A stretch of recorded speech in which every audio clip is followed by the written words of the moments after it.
Hey, Mark. Hi, Phil. How's it going? Really good, man. How about you? All right. That was awesome last night. Yeah, awesome. I always wondered that too myself because of just creation, and when it says Yahuwah says he's going to restore the earth. Well, when you restore the earth, you don't build a new one. You just fix up what you had, right? Yeah. So If it's a restoration, it is. Yeah. So. And, but the amazing thing is, let me let some people in here. Okay. You better let me in. You now. No, you always give Phil the head start. Hi, everybody. Hi. How you doing? How's it going?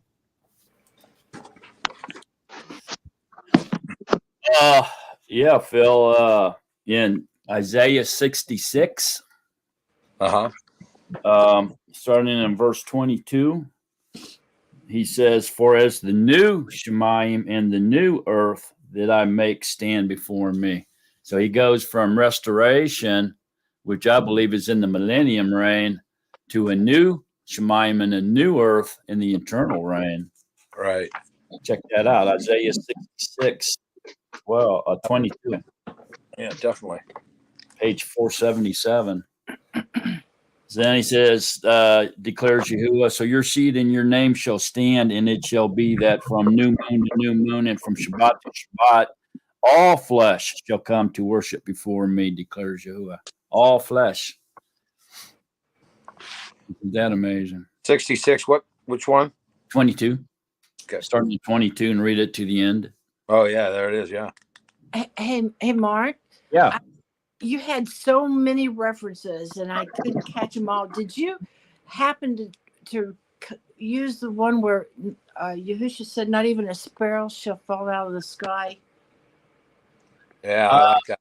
I didn't use that, but that's in there. He's concerned about the sparrows as well, and so great, small, all flesh, is going to shall come to worship before me, declares Yahuwah. That's what we were just reading. You know what, Mark? I feel the same way. Yahusha's aunt and uncle must have felt when they said, "Didn't you see how he opened up the scriptures? All these scriptures you used, I was very familiar with, but I never read them in that context." That was just amazing. Yeah, what blows my mind is how many references there are to the animals. That's going to be resurrected or inherit the reign of Yahuwah. And it's just quite amazing that when you realize that Scripture is just packed with that information.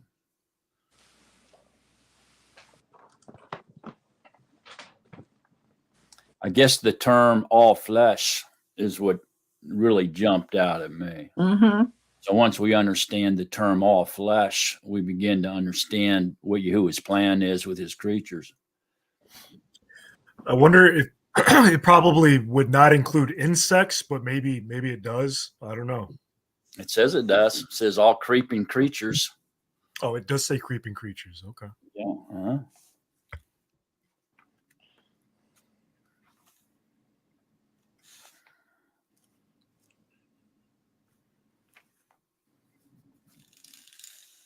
Your hair is amazing.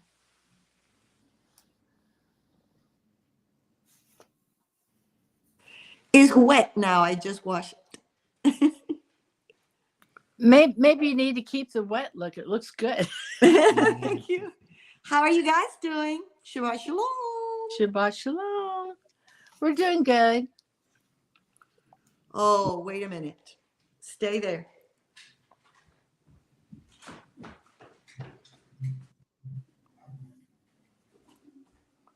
I'm not sure where she thought we were going to go. I know.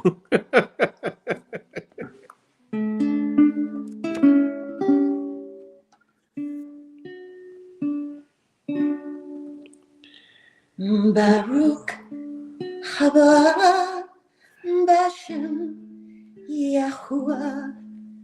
Hallelujah. Baruch haba Bashem Yahuwah. Hallelujah. Baruch haba Bashem Yahuwah. Hallelujah.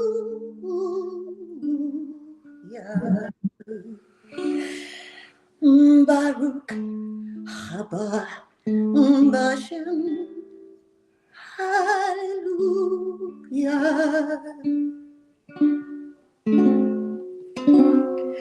Praise Yah, all you nations, extol him, all you peoples, for Yahuwah's love and kindness is mighty over us.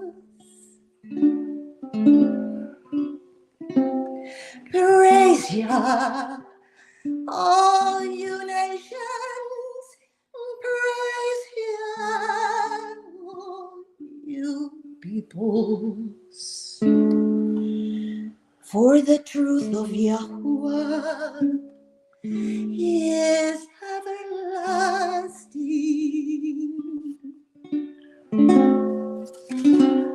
Baruch haba Bashem Yahuwah. Hallelujah. Baruch haba Bashem. Hallelujah.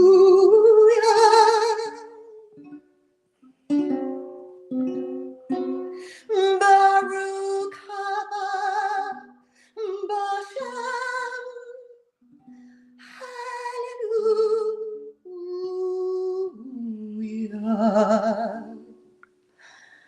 Baruch haba Bashem Yahuwah. Hallelujah.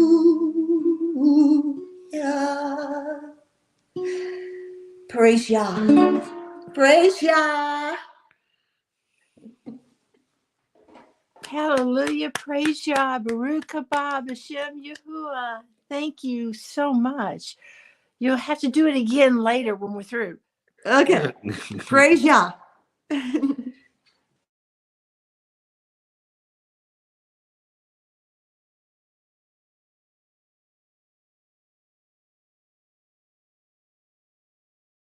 What are we? Are we on the last chapter, guys?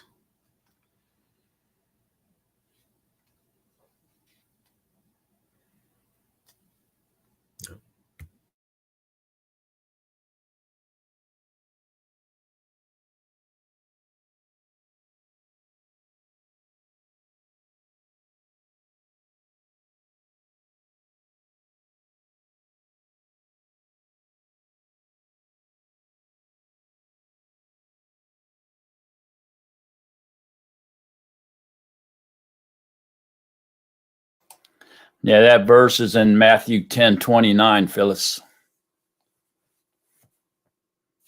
about the sparrows.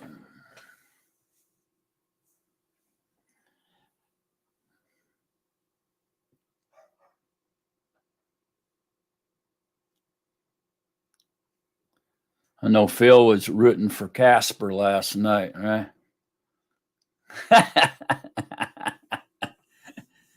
Yeah, I don't know if she'll talk enough. I'll take her stuff. I'll see. See if she'll say good morning. I don't know if she will. What do you think? Good morning. Casper, good morning. You hear her say, woo! Yeah, it's just like everything. When you want them to do it, then they won't. And the minute you Right. oh, yeah. Yes, right. She heard me say her name, so she, uh-oh, something's up.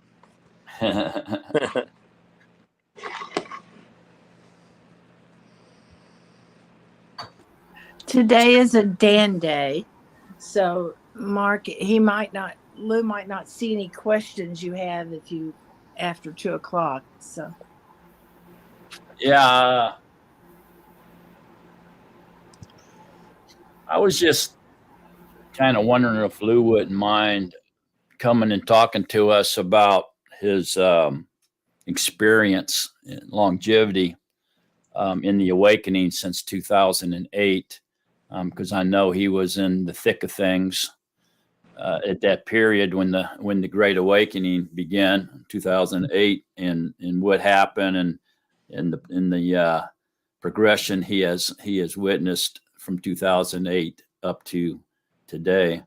And I just thought maybe he wouldn't mind taking 15 minutes or something to talk to us about that if he'd like to. If not, if today's not a good day, we can hit him up next week or something.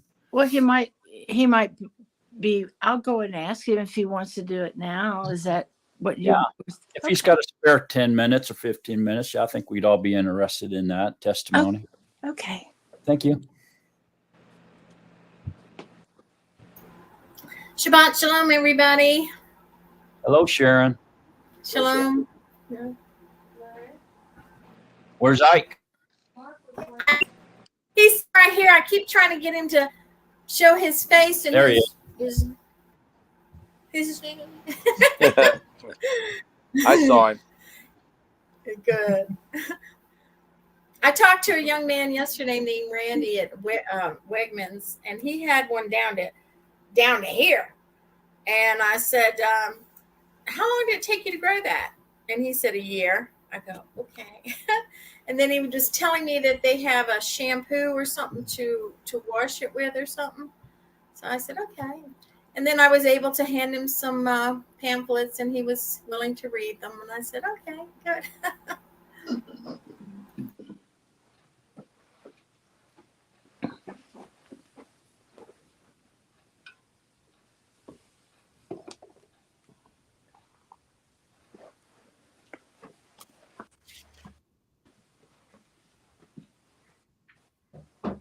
Yeah, all those free tracks that Lou and Philip put out are really cool to download those and go ahead and pass them out. A little bit cheaper than passing out fossilized customs to people, but sometimes that's a good thing to do too. You know, last week or 1 week you were talking about food, and anybody interested in study on that, Lou's got a pamphlet called Food for Thought for free download. Yeah, that's a good one. They're all good. They all got really good information though. I still haven't gotten them all put up on the website. I've gotten all the way down to the T's. There's so many of them. Yeah, there's a lot. Every time I think I have them all, he comes out with more. So I like the one I got recently. It was the Hebrew idioms. That was really good. I like that. Because we don't know. In fact, a lot of those ones that we speak here in the West, I don't even know. You mean East? No, West. We're in the West. The West, like egg on your face. I never knew what that meant, So that was kind of interesting. Lou and I talk about the things that we were raised as a kid, things that we heard, some of them absolutely inappropriate to say today, but weird things. But most of them came out of witchcraft, I think, like if your hand itches or if you step on a crack, or I don't know. See, I really didn't hear those until I was with a friend who has a very large family, like thousands when they have a Hebrew reunion. And we grew up not having any of that, none of it. Because my mom was an orphan and my father an only child of a nurse. We didn't have all that. We didn't have family and things like that carried down. So those were very interesting to me. Levi, is that a greenhouse? Those plants are beautiful. Yeah, I got a citrus tree farm, lemons, limes, plums, apples, right here in my living room. wow. And some other plants.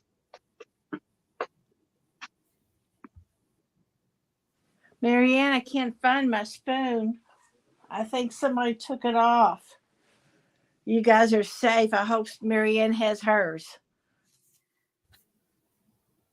Levi, they're inside because of the cold right now. Then you take them out. Yeah. Temps are right around 27 degrees, and it's supposed to start snowing right now. What state? Minnesota, northern Minnesota.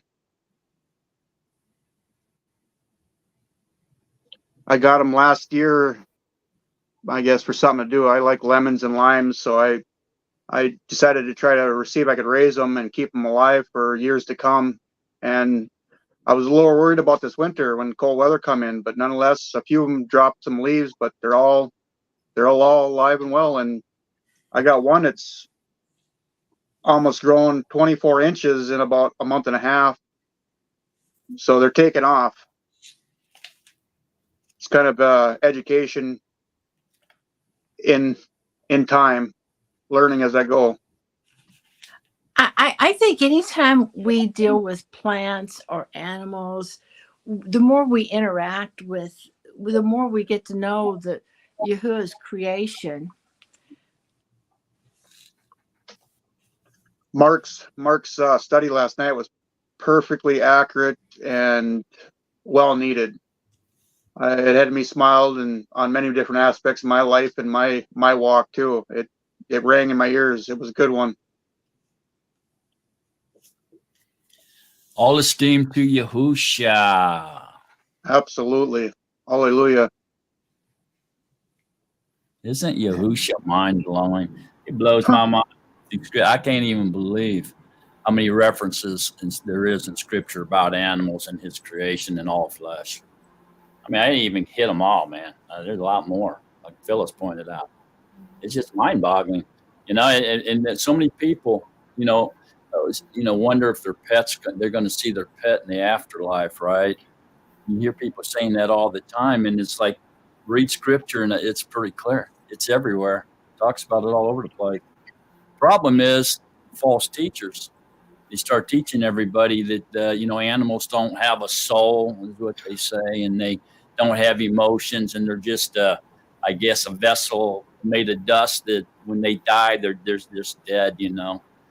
There's nothing for them, and incredibly, I don't understand why they spread those lies like that and talk about animals in that way. I don't get it.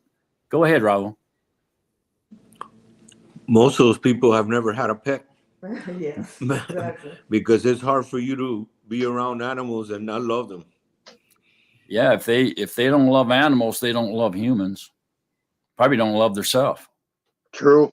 Very true. And you said that church, that's probably the priests, they don't have a family, they don't have pets, they don't have, they have a family, but not living with them. I mean, those guys are all by themselves. So that's probably why they don't love animals. All right. Well, it's also, a lot of these species of animals, I mean, even not just beyond dogs and pets and things of that nature, but so many animal species around the globe, they live, we know very little about them, and they live their entire lives. And, a lot of humans think that animals are here for just our benefit, or what have you, but there's so much we don't know about animals, and there's a lot of mystery behind them. And, they're here for a reason, beyond just our human consumption, Yami and I just saw a video not too long ago. It's a cat with a mouse, and there's a love affair between those two little animals. So they teach us so much that you could be totally different or supposed to be like a natural enemy, and if they grew up together, they're not. And then you see all those videos of men or women laying down with a big cow, and that cow is loving them. So it's with any type of animal. It's not only what they call domesticated animals. You see the guys with the lions, it's incredible.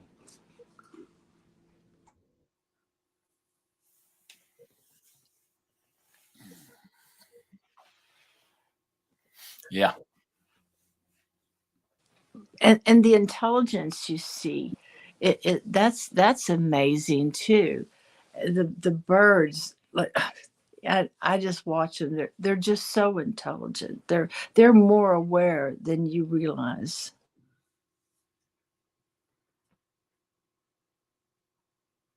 Birds. If you raise your pets talking normal to them, not commands, just normal, they understand almost everything. Our dogs, I talk to them like if I were talking to another person.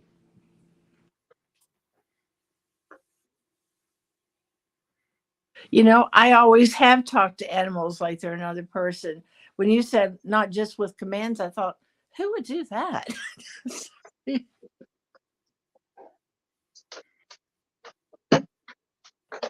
Yeah, and Mark 16 says we're supposed to proclaim the Basora to all creatures.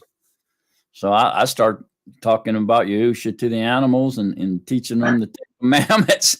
People look at you like you're crazy. Well, that thing can't understand you. How do you know? We're going to start doing that, reciting the 10 Commandments to them. That's right. I was showing a picture of my dog that's now gone, but there, show him again.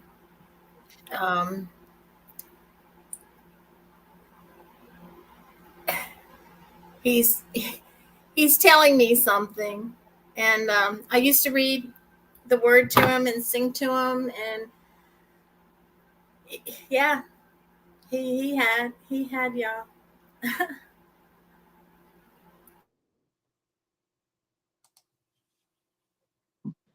Oakley liked your seminar last night. That's for sure, Mark. Gives him new hope. Look at him. Yeah. Yeah, he's got new hope, man. That's good. I was thinking about Casper, saying Casper's got some new hope too.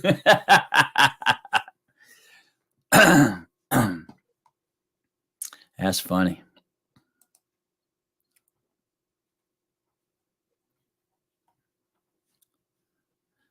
Well, we're getting about 26 people up here now. Give me about 2 minutes and then we'll get started, y'all. Be right back. Lou said he would get something together, but he's still. No, I don't have to get anything together. Oh, here comes Lou. Okay, well, Mark, good. You want to wait for Lou? Yeah, perfect timing. Come on, Lou. Okay. Good. Yeah, it's in my, It's in your brain? yeah, it's in my brain. So really cool.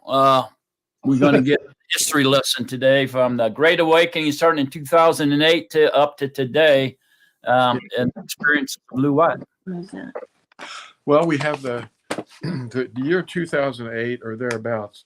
Quite a few people started to come out of Christianity and enter into a new walk by obedience and to the 10 Commandments and the eternal covenant, of which that is. And 2008 represents, it isn't really a magic number or anything, it's just the 2,730 years had ended. That was basically a curse that was between two prophecies in Scripture. Ezekiel 4 discusses the prophet laying on his right side for a certain number of days, and then on his left side for a certain number of days, and those were a sign for the northern tribes and the southern tribes, Yehuda and Yisrael. And let's see, 390 comes to mind. The 390 was for the northern tribes, the house of Yisrael, and he laid on his side, and that was a sign that they would be captive among the nations, or dispersed and sent off from the land, which was basically the fulfillment of the curse for not keeping the covenant.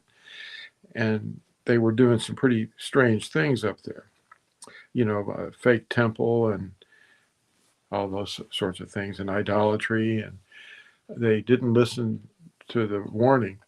And so they were sent off and scattered, most of them, to the colonies that were all around the world, basically. The colonies that Solomon had started.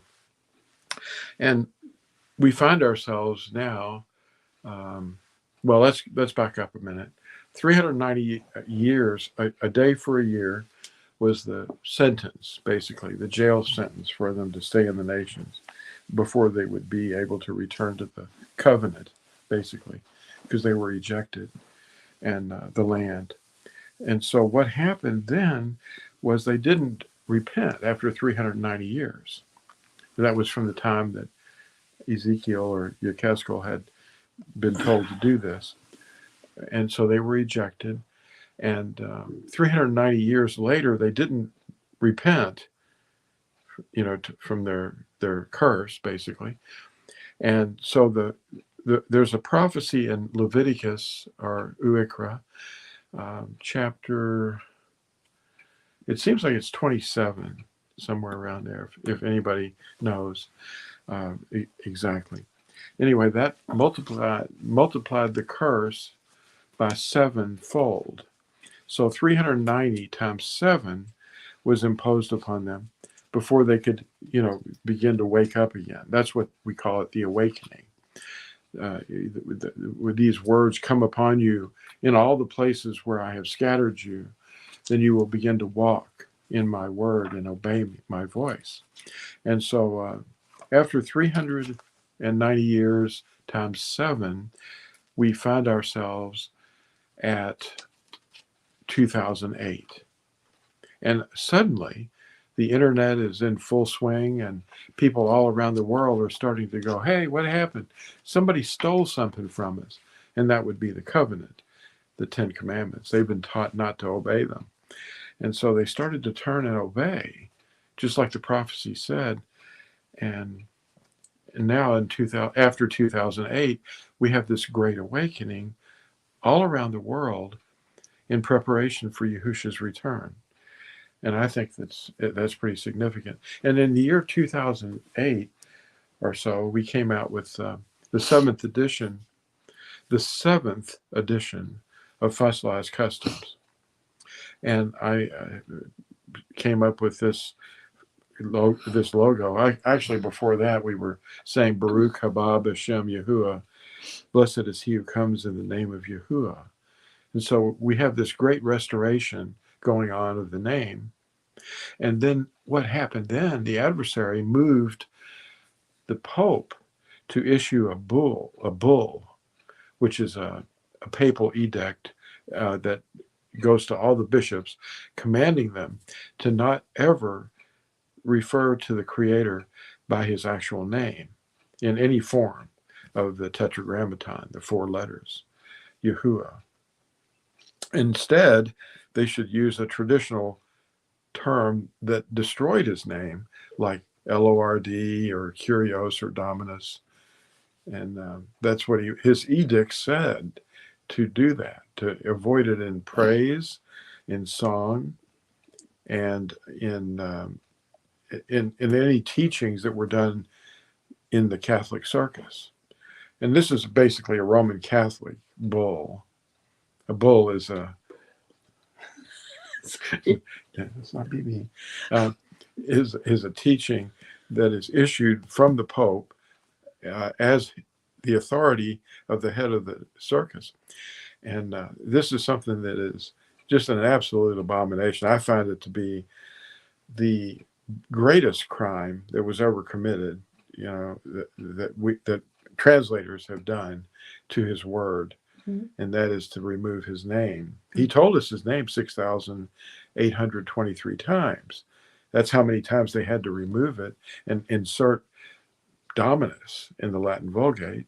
And then the Anglican Catholic circus over in England put Lord in the English translation, because they were just taking the Latin Vulgate word for word and turning it into the King James Version, or the authorized version. And that's what it is. It's a blueprint in another language of the Latin Vulgate. And they use the word Dominus to produce Lord, because that's the definition of Dominus. And Lord is also the definition of Kyrios, which is used in the Septuagint to destroy his name. That's the Greek. And then from the Hebrew, they mutilated that too, because they when they took it into the Assyrian/Babylonian script called Aramaic, they would just put a couple of apostrophes in there or something, and insert vowels that would produce the word Aduni, or Adonai, as they call it. And that word means Lord also. Well, the definition that was confronting, the definition of the word Lord is Lord, basically, but Kyrios, Dominus, and Aduni all mean Lord. And that's the definition of Bel, which is the phrase that we've often heard as Baal. That's the deity of the Canaanites, or the storm deity, that Eliyahu, they call it Elijah, was confronting the priests of Bel at Mount, what is it? Mount Carmel. And at the end of the drought, there was a 3.5-year drought. And the priests of Jezebel, I said that name, Jezebel, were arguing with Eliyahu. And Eliyahu said, if Bel is Elohim, then worship him. But if Yahuwah is Elohim, worship him. Well, let's test this with fire. The one that the deity that answers by fire, he is Elohim. And the priests of Bel spent all day yelling, screaming, dancing, cutting themselves. And Eliyahu was just standing there around going, well, maybe he's asleep. Maybe he's on vacation. Maybe he just isn't listening. He's too far away or something. And they just kept going, and louder and louder. And so anyway, the end of that argument is basically Yahuwah answered by fire. With the precious water that they had left, they poured on this offering, and he rebuilt the altar and all. And Yahuwah answered by fire after Eliyahu just called on his name once. And all the people said, Yahuwah, he is Elohim. And they said it over and over. And then, of course, Eliyahu killed all the prophets of Bel. And apparently we haven't learned the lesson yet, because people are still arguing over the same issue. If Lord is Elohim, worship him. And they are.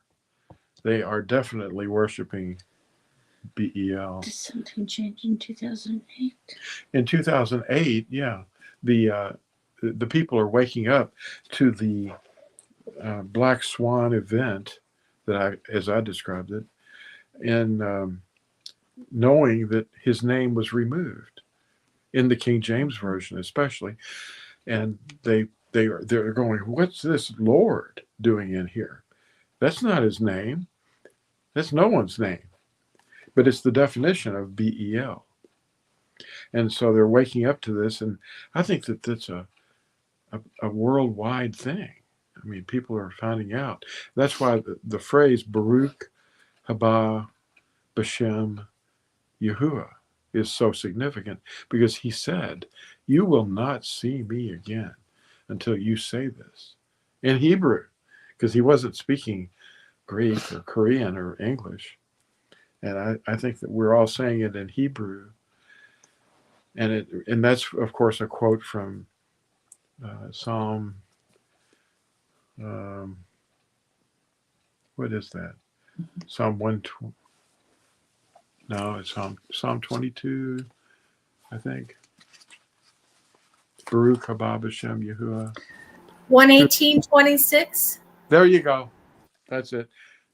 It's kind of early for me, I guess. My coffee's waiting. But yeah, 118, verse 26. And I'm not a numerology guy, but I do find that the number 26, which is if you add up the name, I'm not into gematria or numerology. I think that's divination. But it's a neat little reminder to hang on to. And that verse didn't appear, of course, until the Middle Ages, verse 26, the number. But it is interesting that his name is, yeah, there it is. It's Psalm 118, verse 26. I pray, Yahuwah, please send prosperity. And verse 26, blessed is he who is coming in the name of Yahuwah. We shall bless you from the house of Yahuwah. Yahuwah is Al. That's Elohim. That's pretty interesting. But, sorry about it. I don't remember all the verses right off the top of my head. But I'm just doing this from, memory. But that's basically how's that? That's going to relate to the awakening. Yeah, this is the awakening. This is the awakening. The awakening that we have been deceived by our teachers, like he says. And what was the prophecy that? Oh, well, it's How does that basically relate back to the prophecy? the scattering of the tribes of Israel into the nations, which is a blessing for the nations, because we have reproduced the seed of Abraham as promised into the nations. So basically, Abraham means father of nations, and his seed has reproduced just like he told him it would, as the stars of the sky, when he took him outside and said, look at these stars. Can you count those? And they're uncountable. And they just keep, it's like the sand of the sea. We're Abraham's promise, the promise to Abraham is in each one of us. And some more richly than others, because we're scattered, and and some of us became the tribes here planted by Solomon, Shlomo, in the North American and South American areas, and the islands of the sea, and the Philippines, the European area is just loaded with the tribes when they first migrated. The Danites went to Greece, even before the Exodus from Egypt. Some of them had escaped, and they colonized the area of Greece. And we have lots of historical proof of these things. And they went out into colonies.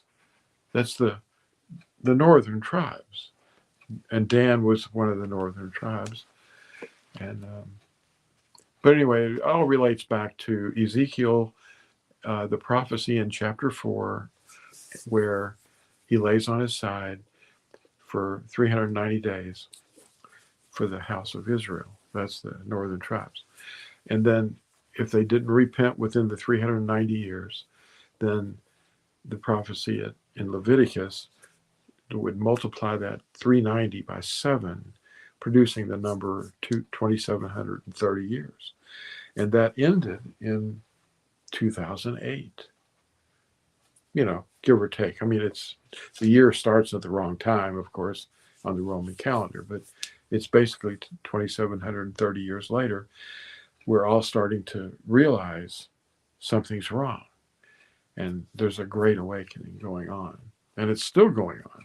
It's rippling through the nations. We've seen a huge change in the people contacting us, wanting to get immersed, wanting to know, this, wanting to know that. It's people we've never talked to before, calling our phone, trying to get information and help. And we just point them to the truth, and it's close. What they've been hearing is close, but they keep insisting on, well, his name is Yeshua, isn't it? And we go, well, Yeshua is a word found 28 times in the Tanakh, and it's not a name. There is one place where it was used as a name, and that's in Nehemiah, chapter 8, where Ezra is reading the Torah to the people, and they're all getting sad because they said, we haven't done this since the days of Yahusha. And that was over 900 years before. They didn't keep the festivals. They were in captivity. They'd just come back from Babel, living there 70 years, as the prophet Jeremiah had declared they would. And Jeremiah wrote him a letter from, I guess, Jerusalem, and said, "For I know that I have plans for you, plans to prosper, not harm you, but plans to give you hope and a future." And he told the people that were captive in Babel to go ahead and marry and raise a family and reproduce yourselves. And then that's one of the things that got the people of the land, the foreigners, excited, because they were multiplying, let's say like rabbits, and they were becoming strong, just like they did in Mitzrayim, Egypt, when they were captive there. So he takes them and multiplies them and makes them strong and encourages them with words like in the letter that Jeremiah had mailed to them or sent to them. They didn't have a mail service, but anyway, the interesting thing is they did what he said, and he said, "Be happy where you are, and bless the people that are holding you captive." And that's good advice. And they did that. So I'm just impressed that he cares that much for us. Even when we're being punished by him, he cares for us and feeds us and gives us advice. And we're all in captivity still. If we go back to the land now, then we're in violation, because he still has us in captivity. Even the people that are in the land are captive. But he's coming to release the captives. And he's going to do that mainly by bringing us back to the land. And we're the reason he's coming back, not the land. We're the reason that he's coming back, because we're his treasured possession. And I think it's very important that we realize that he loves us.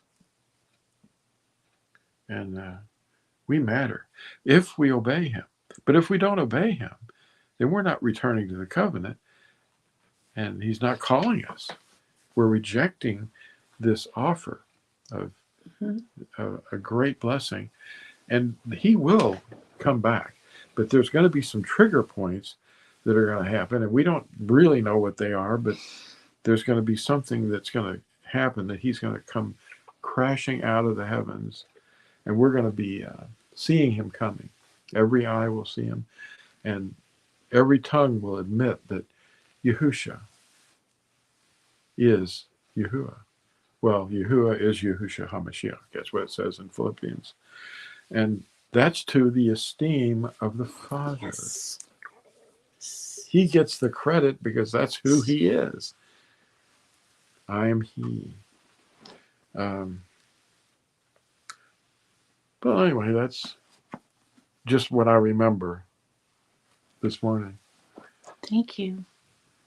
You're welcome. Thank you very much, Lou. Appreciate all that.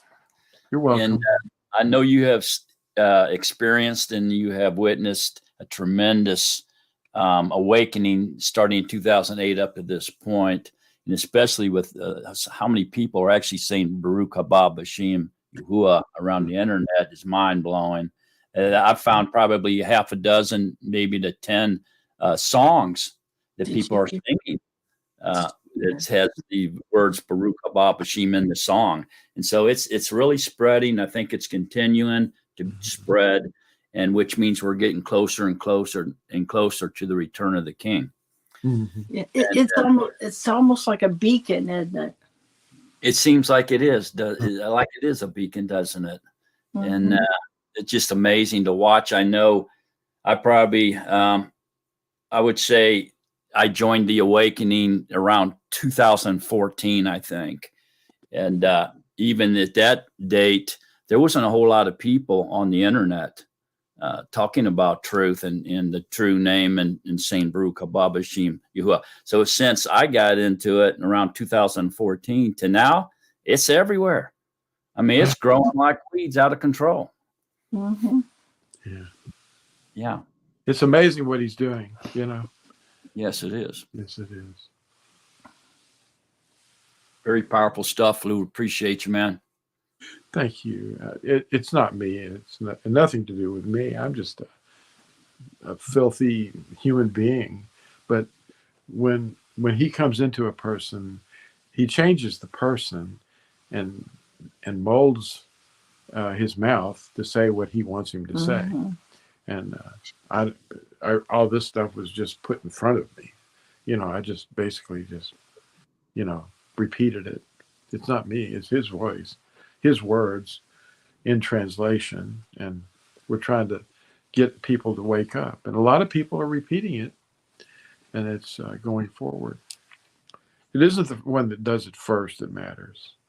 It's the one that is speaking from heaven, you know, out of the eternity, that's really matters. His voice is being heard, and those that he's calling are listening to his voice. They hear his voice. You know, there's a little logo that I remember. And I saw spirituality in it. It was a RCA. It was a company that had a little dog that would listen to this phonograph that was a horn shape, and they show this little logo of this dog listening with his head tilted, and at the bottom of it, it said something like, "He hears his master's voice." That's the image that I get out of that. And they don't use it much anymore, but when I was a child, I saw that and I thought, wait a minute, that's got a spiritual meaning, you know. I never got anything spiritual out of that, but you're right. It could be spiritual. Yeah. Yeah.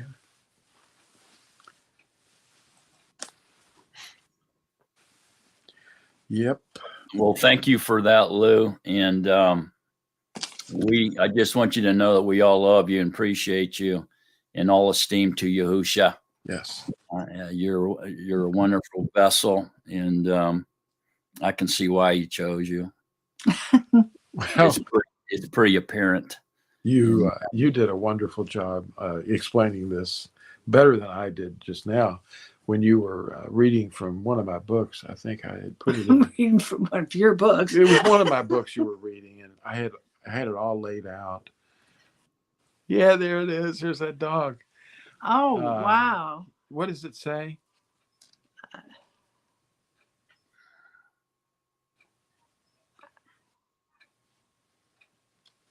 I can't hear you. I can't hear him. I can't hear you, Rob.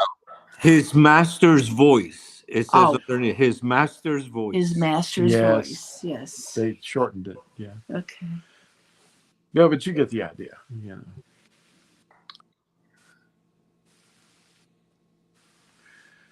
Okay. Okay. All righty. Then I suppose we'll just go ahead and continue on with today's lesson. We're going to finish up Yahukanon 21 today. Okay, I'm going to go up and watch it on my screen as I prepare for Dan. Thank you, brother. It's wonderful that you asked me to do that. You, baby. I love you. But bring my coffee first. Oh, yeah, the coffee. Coffee. Okay. That's part of the awakening. Oh, yeah. No, that was cute, Mark. Okay. Yeah. So we're going to finish up the book of Yahukanon today. And so we only have chapter 21 to do, but chapter 21 is power packed. There's a lot in this chapter, a lot more than meets the eye. And matter of fact, there is secret prophecy of Yahuwah contained within this chapter. And Yahuwah is going to reveal this secret prophecy to us today as we complete the book of Yahukanon. And so we're in for a really good experience this afternoon. And I need a reader. Oh, Tad, did you volunteer? Oh, okay. Go ahead, brother.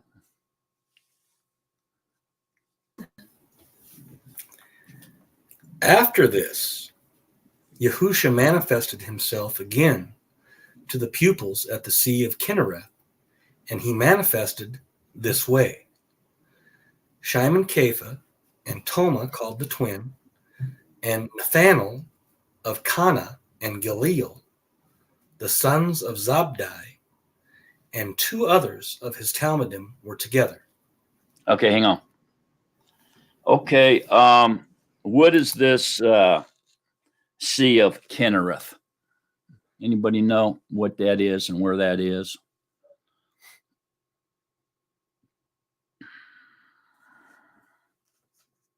Anybody? If I remember correct, isn't it the Salt Sea? No. The Sea of Kinnereth? No.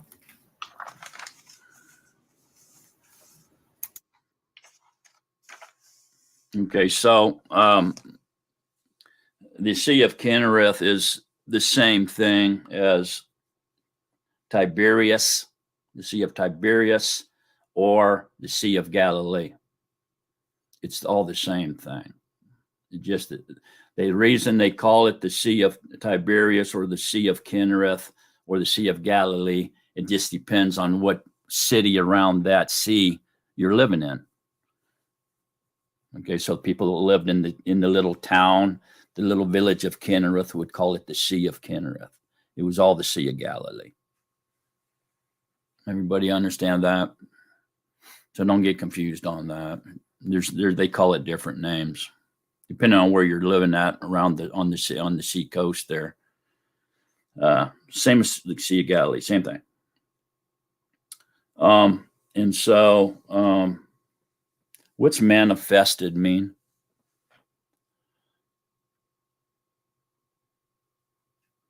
After this, Yahusha manifested himself again. What's that mean? Go ahead, Phyllis. Just revealed himself. Right. Revealed himself or showed himself, right? He could be seen, right? Okay. Let's go ahead then, Ted.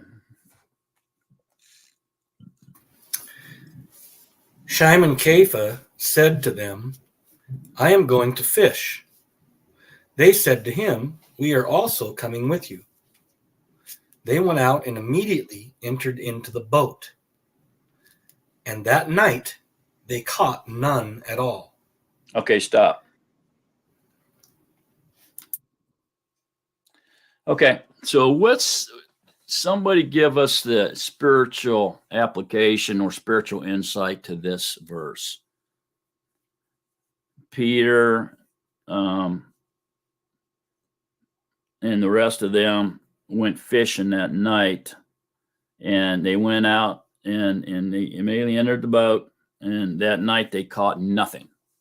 Why? What's the spiritual message here? Raul? Could it be that they still hadn't received the Ruach HaKodesh, so they were not within Yahuwah's frame of thought? Okay.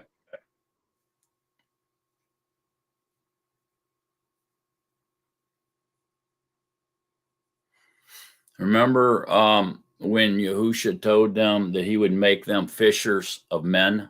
Remember that? And what did he say in the Natsarim chapter? What did he say to them? That they would go out and be fishermen of men. No, in the Natsarim chapter. That was in, I think that was in Matthew where he says that. Isn't it? Wait a minute. Maybe it's in, yeah, I think it's Matthew. No, let me look. Are you talking about Ani Hagafen Atah Natsarim? What he says in the Natsarim chapter? I am the vine? No.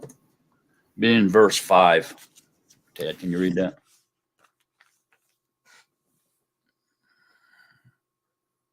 Read John 15, read what 5. now? 15:5. Natsarim chapter. Oh.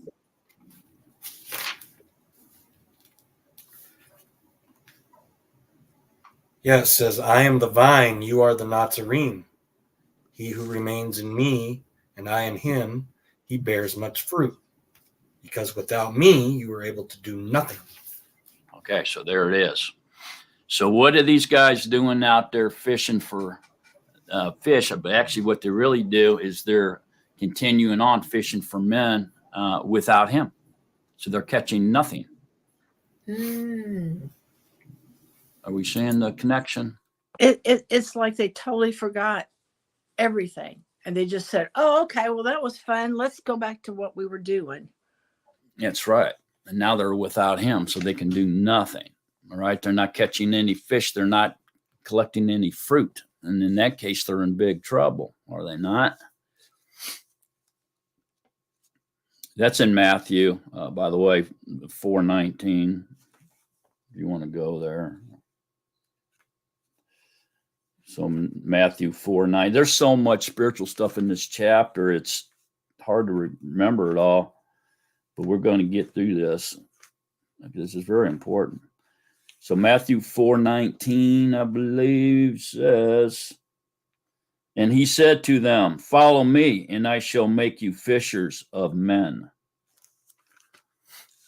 Okay, and so here they went out and entered the boat, and that night they caught none at all because they were doing it without Yahushua in mind. And like Ruach said, they didn't have the Ruach HaKodesh either. So he wasn't with them in his spiritual form either, indwelling them at all. The Yahushua spirit wasn't indwelling them yet. So they are basically trying to catch fish without Yahushua, and they cannot do that. It's impossible. So remember, we said that back a few weeks back that when you collect your fruit, you can't do it without Yahushua. Remember when we were talking about that? And that I think, let me see, John 4, I think. Let me look back.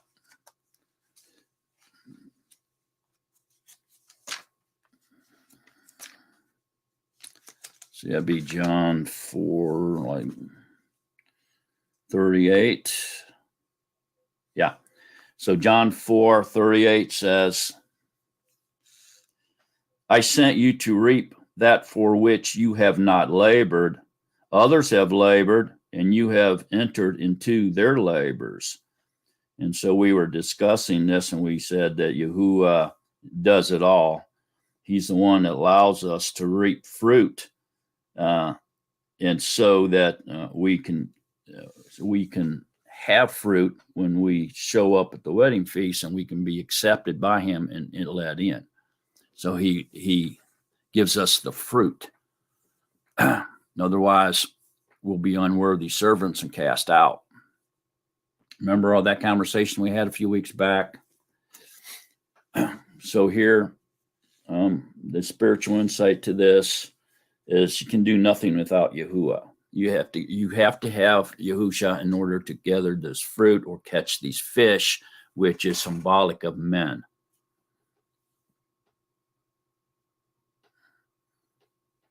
Any questions or comments on that? Okay, Ted, let's look at the next verse. And becoming early morning, Yahusha stood on the beach. However, the pupils did not know that it was Yahusha. Then Yahusha said to them, Children, have you any food?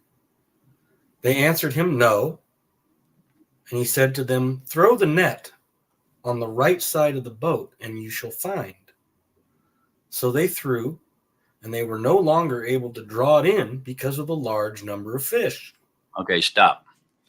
Okay, so now all of a sudden they got Yahusha. And all of a sudden he's helping them gather fruit to bring into the kingdom, right? And so when they catch these fish, this is beginning to becoming obvious here now that this is speaking of their fruit, of them gathering others into the kingdom. And so with him now, in following his instructions, they're able to catch the fish or men or accumulate fruit. Everybody see that? So what here then?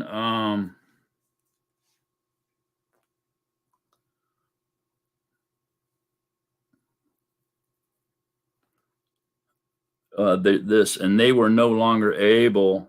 Let me see. Wait a minute.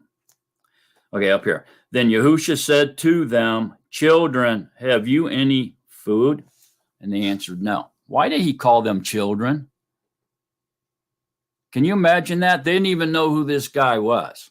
They're coming in the shore. They didn't catch anything all night long. And here this man's over here, and he calls these men, these burly, tough fishermen, children. Why do you do that?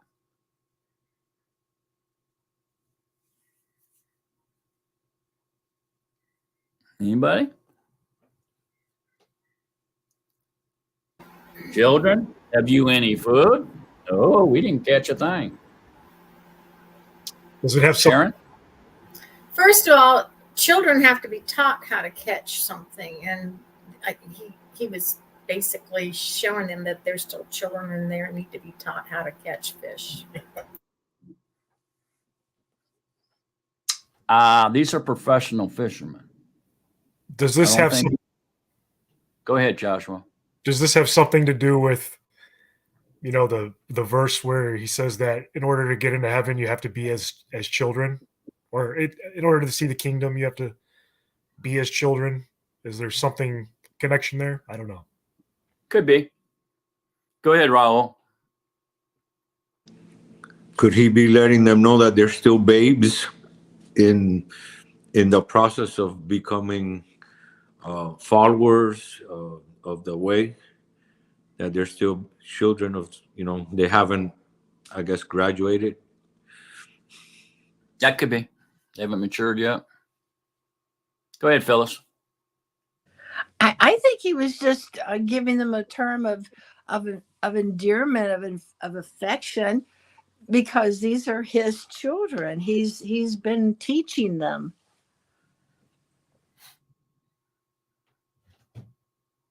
So is he proclaiming to the? Go ahead, Tad. Yeah, I think I'm just getting ready to say what you're about ready to say.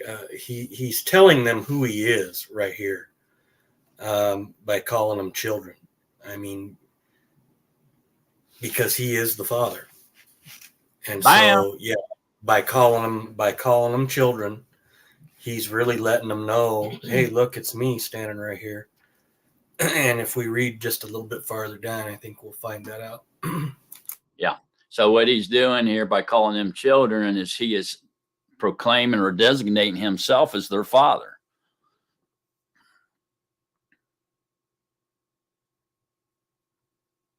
Any questions or comments?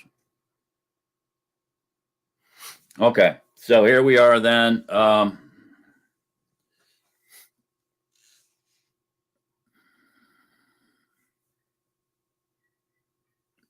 They're coming in, talk to the stranger, didn't know who he was. He's calling them children because he's the father. He either followed their directions, they caught a bunch of fish or fruit that they're able to come and present to him, right? Okay, and so this is beginning to look like the cultivation, the collecting of his chosen, maybe the second Exodus, maybe the resurrection, the kingdom of Yahuwah is beginning to point that way. Okay, let's go, Ted. Does anybody has any questions? Go, Joshua. Sorry. Yeah, I just wanted to ask about, is there any significant meaning to like the term boat or throwing the net on the right side of the boat? Is there any spiritual level to that? Just to the fact that they're following his directions. They have Yahusha now. And so they're successful. He's allowing them to gather the fruit, which is men. That's the only significance really that I see here. That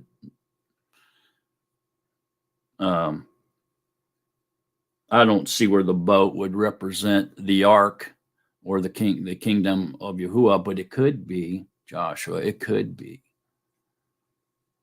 Anybody else?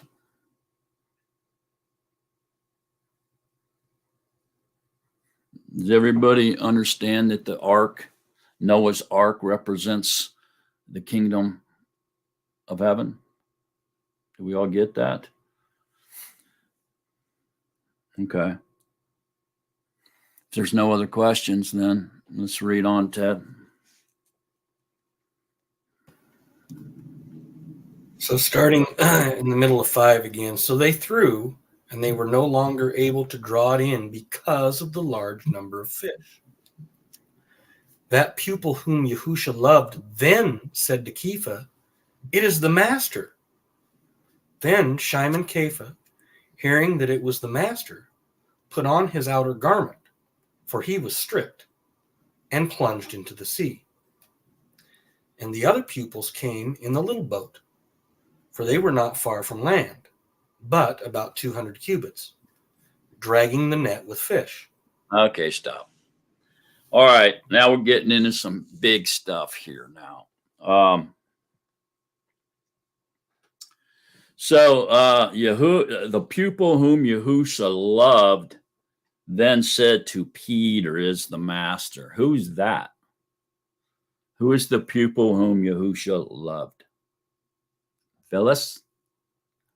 John, or what's his other name? Alazar? Alazar. It's Alazar. He's still going by that alias, that nickname. So he's with them out on the boat. The pupil whom Yahusha loved seemed to hang out with Kepha quite a bit. Y'all notice that? Seems to be with Peter quite a bit.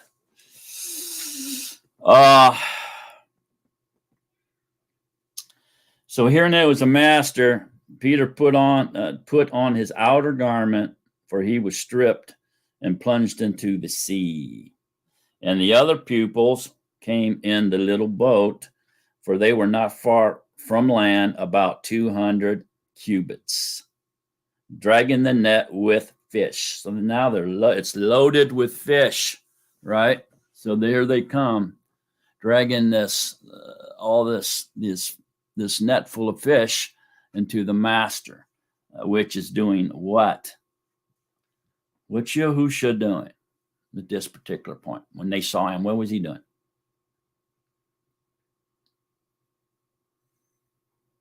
He had a fire, and he was cooking. He was preparing dinner for them, for himself and for them, right? He had fish and bread, and he was cooking it on a fire, right? Okay, and so here they come with these 200 fish, this net totally packed, but yet did not break. So it endured the load or the catch without breaking. And so these fruit endured. So we starting to see the picture yet? This is what? Representing what at this point? Raul? Could it be like him prophesizing the gathering of the way of the people and bringing it to him, to his fire, to his teachings, to his love, and enduring, I mean, bringing them and doing all the job that he was going to send them out to do, that he wanted them to do, and that they did do the job. So what happens at the end of after that we do our job and we bring all these fruit to him? What's happening? We get into the wedding feast. Bam! This is this is showing that he's preparing the wedding feast for his workers and the big catch of men that they brought with them, the fruit. There's probably 100 and something fish in there. Well, we'll find that out here in a second. Okay, so everybody on board with that? 144. So this is speaking of the beginning of the millennium reign and the wedding feast. Okay, so the 200 cubits is extremely important here.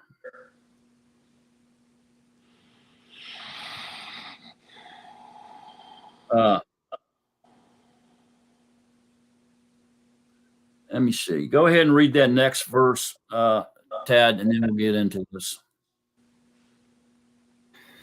So when they had come to land, they saw a fire of coals there, and fish laid on it, and bread. Okay, so this is him preparing the marriage feast. Okay, now the thing we need to focus on here, really, and this is the secret, one of the secrets, prophecies of Yahuwah right here. This 200 cubics means something. Okay, it has high prophetic probabilities to it. Okay, a secret message to us from Yahuwah. And so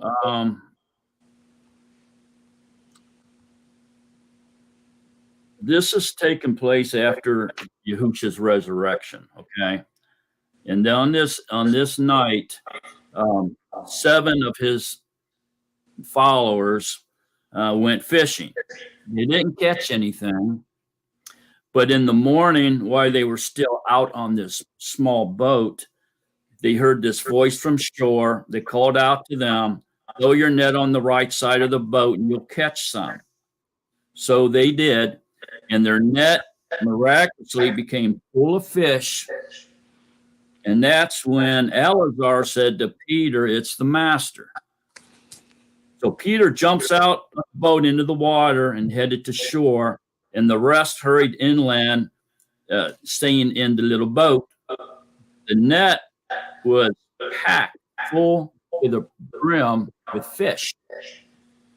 But when they got there, the scripture strangely records this. When they landed, they saw a fire of burning coals there with fish on it and some bread. So Yahusha already had a meal waiting for them, for him and for them. It doesn't matter if there was only a couple of fish and a loaf of bread. He fed 5,000 with less. So don't limit Yahusha. So Yahusha already had this meal waiting. So what's all this about then? The meal Yahusha had prepared for his disciples represented the marriage supper of the Lamb. Why are we echoing? Raul, could you cut off your mic? Thank you. We can read more about this wedding feast in Revelations 19. And it's also prophesied in Isaiah 25. Okay. So then when is this going to happen? This is going to happen on Earth's 6,000 year.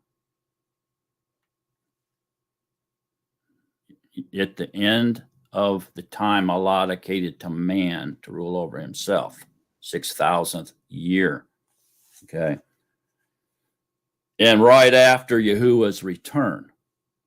Don't forget, he resurrected, and this was like the 3rd time that he appeared to them. And so he returned to them after his resurrection. You see that? Under this shore. So he will prepare the marriage supper of the Lamb for his chosen ones, just like he had prepared the meal in this story for his pupils, his Talmudim. So where's the prophetic message, secret message of Yahuwah in this story? It's in this little seemingly small detail, 200 cubits. But the other disciples, or Talmudim, minus Peter, came in the little boat, for they were not far from the land, but about 200 cubits away, dragging the net full of fish. Okay, so then if we look a little bit harder, we can see Yahushua's secret prophecy unfolding in front of our eyes here. Is when Yahushua called out to them from the shore, the Talmudim were 200 cubits away from him. So these 200 cubits represents the 2,000 years they were away from seeing him at the marriage supper of the Lamb.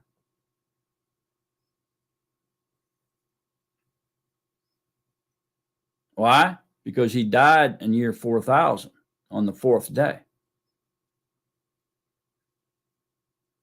200 cubits representing the next 2,000 years of the end times, which means the wedding feast will be on the year 6,000. 200 cubits away from seeing the wedding supper of the Lamb. So realize this miracle also took place on Earth's 4,000th year, and it was after Yahushua's death and resurrection, and so it's perfectly prophesied by Yahuwah here that Yahushua will return 2,000 years later in the earth year 6,000. So Yahuwah uses 200, 2,000 in order to prophesy to us when his second coming of Yahushua will be here. Same as he uses 404,000 to prophesy Yahushua's death on the earth year 4,000, or the fourth day.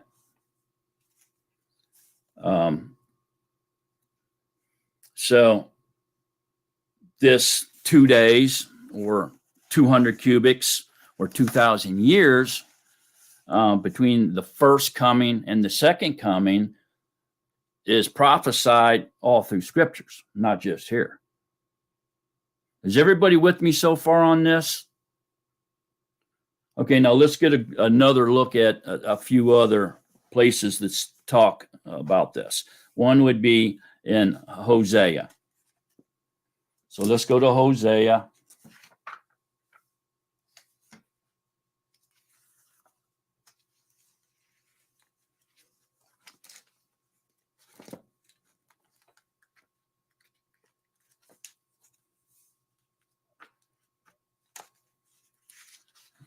Of course, I'm in the BYNV.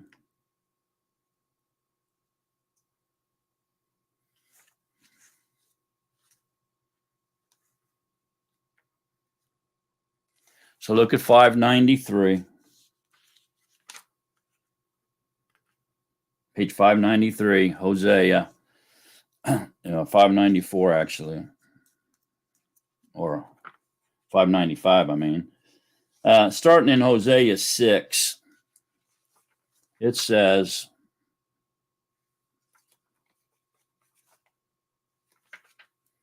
"Come and let us turn back to Yahuwah, for he has torn, but he does heal us. He has stricken, but he binds us up. After 2 days, he shall revive us. On the third day, he will raise us up so that we live before him." So let us know, let us pursue to know Yahuwah. Everybody seeing that prophecy right there? So he dies on the fourth day, and after 2 days, or 200 cubits, or 2,000 more years, he will revive us. That's the first resurrection. And on the third Yom, or the seventh day, after the 4,000th year, he shall raise us up, and so that we live before him. Everybody see that? So we're going to be living in through the millennium reign. Go ahead, Joshua. I can't hear you, man. Your mic's off. I just said that's the millennium reign, the third day, the third young. Right. Yes. Now, if you go to Job 5:19. Job 5:19 is on page 738 or thereabouts. In 6 distresses, he delivers you. At 6,000 years. In 6 distresses, he delivers you. And in 7, no evil strikes you. So that 7 is the millennium reign. Well, the devil will be locked up. There'll be no temptation by any principalities. Live in peace and harmony. Everybody seeing that? So there's another prophecy saying the same exact thing. So in 6 distresses, now you're going to live in distress for 6,000 years. And then he delivers you as a resurrection, first resurrection. And in 7, no evil strikes you because the devil will be locked up on the millennium reign. Everybody seeing that?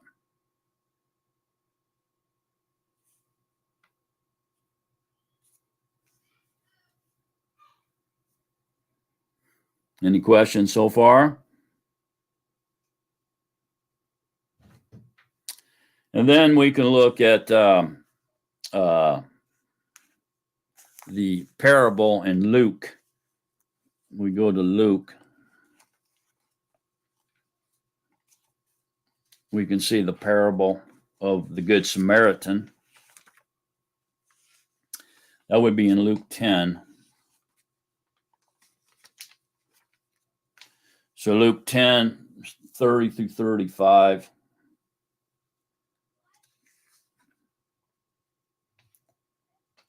We actually probably should back up to 29. But he, wishing to declare himself just, said to Yahusha, and who is my neighbor? And replying, Yahusha said, a certain man was going down from Jerusalem to Jericho and fell among robbers, who both stripping and beating him went away, leaving him half dead. And by a coincidence, a certain priest was going down that way. And when he saw him, he passed by on the other side. And likewise, a Levite also, when he came to the place, and seeing, passed by on the other side. But a certain Samaritan traveling came upon him, and when he saw him, he had compassion on him. And he went to him and bandaged his wounds, pouring on oil and wine. And having placed him on his own beast, he brought him to an inn and looked after him. And going down on the next day, he took out 2 pieces of silver, 2 pieces, gave them to the innkeeper, and said to him, look after him, and whatever more you spend, I shall repay you when I return. So this is a secret prophecy here, that these 2 pieces of silver, these are 2 days after his death. After he leaves, he will return. And you spend, I shall repay you when I return. So 200, and 2,000 is always prophecy pertaining to the second coming, being 2,000 years after his first coming. So the 2 pieces of silver are representing two days later. He died on the 4th day. 2 days later, he returns. Everybody's seeing that. Okay, and then Peter, this will be the last one we'll look at. It's in Peter in Acts. You go to Acts.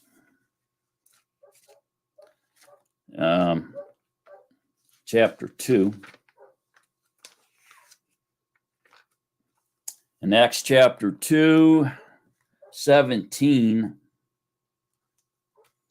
Peter declares the last days have begun before the second coming. But this is what was spoken by the prophet Joel. And it shall be in the last Yamam, says Elohim, that I shall pour out my Ruach on all flesh, and your sons and your daughters shall prophesy. So here Peter's proclaiming the last days have begun after the death of Yahusha. Everybody seeing that? He's proclaiming the beginning of the last days, which we know is 2,000 years. So back to John.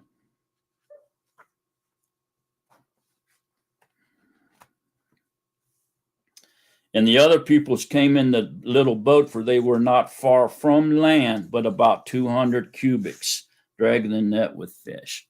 So the wedding feast will be 2,000 years, and he will return, and he will gather, to be the gathering of his workers and their fruit.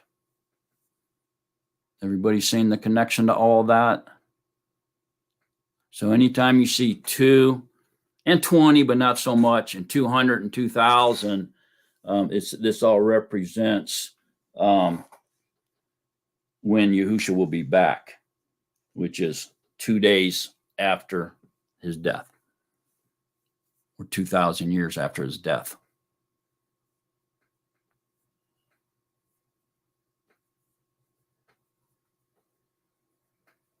Scripture's clear. When his second coming is going to be 2,000 years after his first coming, after his death on the 4th day. Any questions? Any comments? Does everybody see it? Raul? Why is it that the Hebrew calendar, they're like in the year 5,700 something? Because they were scattered and they forgot who they are. Not only did they forget who they are, they forgot who Yahuwah was, and they lost all track of time because they were under other people. They were slaves. They were captured. They were being mistreated, and they lost not only time, but they forgot even who they were to a certain extent. So they were scattered abroad, man. That's why.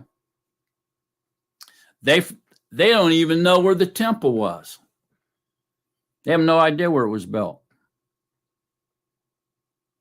The exact place where the second temple, first temple was built, they don't know. They're just guessing. There's a lot of things that they forgot.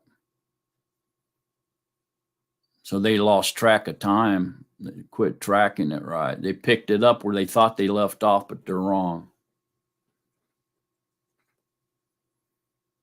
It's not a secret when Mashiach was on this earth, and he died on the 4,000th day, the 4,000th earth year. It's not a big secret.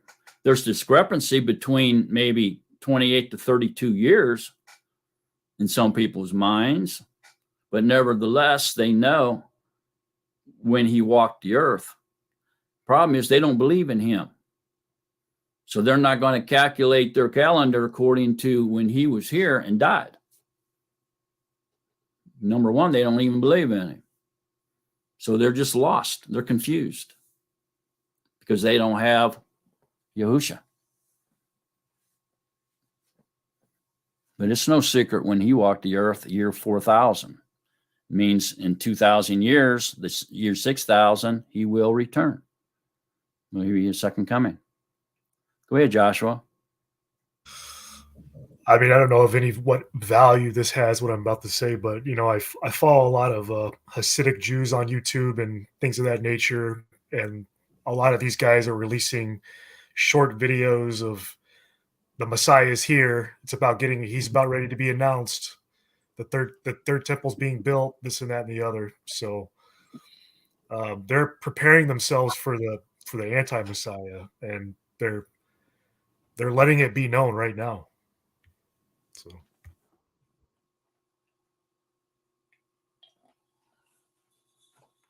yeah.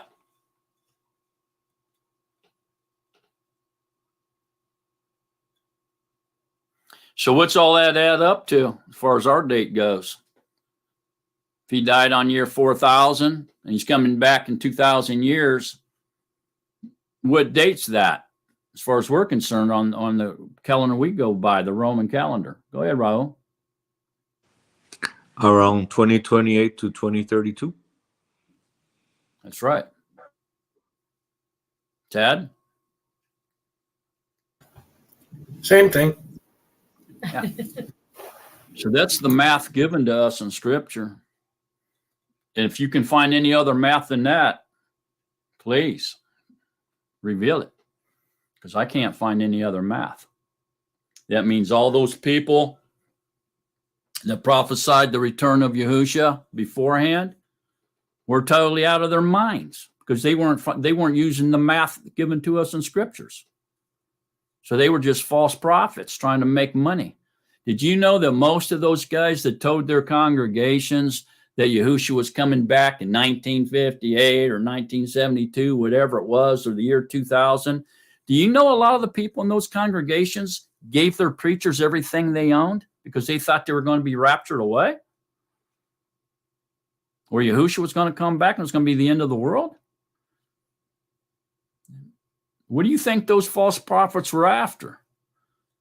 They didn't care about the mathematics given to us in Scriptures. They cared about the mathematics that was piling up in their bank accounts.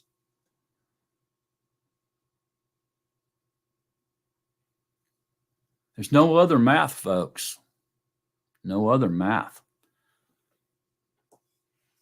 He died on the 4th day. He's coming back on the 6th day at the end. Died on the end of the 4th day, year 4000. He's coming back at the end of the 6th day, or year 6000. And this little hidden prophecy, secret prophecy of Yahuwah here found in this chapter, just confirms it all. There's 200 cubics. Any more comments or questions?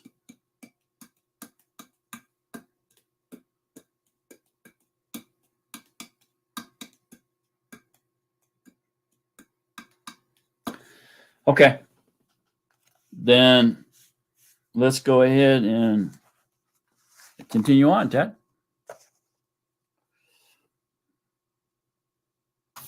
Picking up at verse 10. Yahusha said to them, "Bring some of the fish which you have now caught." Shimon Kepha went up and dragged the net to land, filled with 153 big fishes. Stop. Okay, so now what? So here we got a figure, 153 big fishes.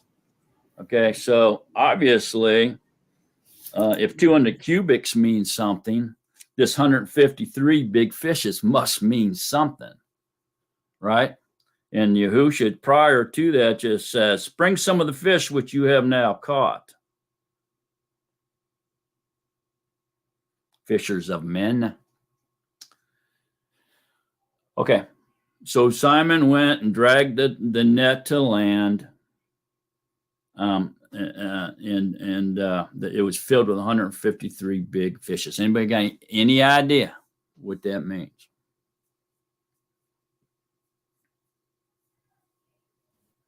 I think I Why heard such Raul a- kind of mention it earlier, but the one it has to do with the 144 somehow. Isn't no? It says 153. What a strange number, right? Go ahead, Raul. I was trying to do math to see if it was the 144 plus the 11 Talmudim, but it doesn't work out, so I have no idea. Yeah, there's a lot of crazy stuff out there that you can find on the internet about this 153 big fish, and a lot of it with geometria, Hebrew geometria, and all kinds of stuff. I mean, a big long list. Okay, but without going nuts on this, what's happening here is at that particular time, most people don't know that the Israelites was a sea-bearing nation at this particular time. They did a lot of fishing. It was one of the big jobs there. A lot of people were fishermen, whether out on the sea, the Mediterranean Sea, or on the lakes, inland lakes, you know. And this was one of their main diets. There was some information out there, you know, that they were history, that written history and stuff like that, that they found that the Hebrew at this particular time had recorded, and they thought that there was only 153 species of fish at that particular time. We know now that there's more than that, but they didn't. At that time, they thought that's all there was. They had the list of the fish and counted them. There's 153 species of fish, is what they thought. So then, with that knowledge, we can see here then that 153 species or big fish must mean that these are being fishers of men now, that this big catch has to represent all the people and tribes and nations of the world are caught in this net.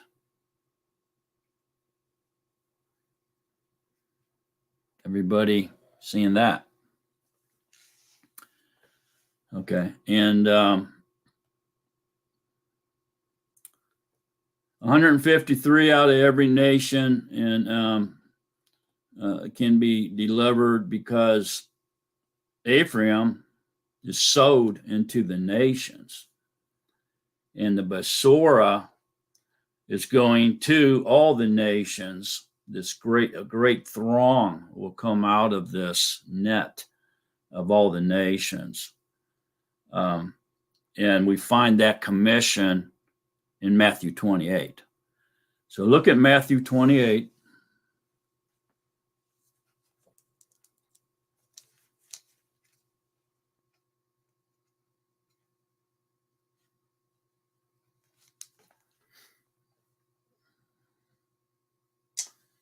And it's in 19, Matthew 28, 19. It says, therefore, go and make Talmudim of all the nations,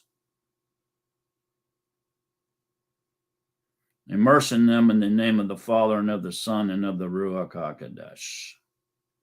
See that? So go and make Talmudim of all the nations.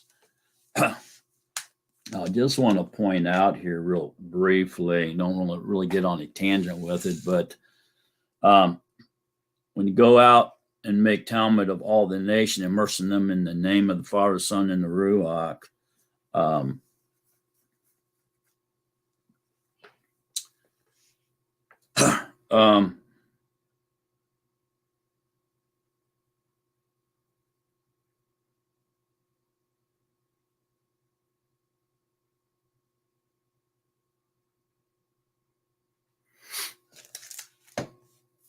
daggone that, whatever I was getting ready to say slipped my mind just like that. Boom. So anyway, let's go back to John 21. So we can see that they're commanded to go to all the nations, which supports that this 153 big fishes are people from every nation. All righty. And we already read Matthew 4:19. It says that they're going to make them fishers of men. And let's look at Ezekiel 47 real quick on this. Ezekiel 47.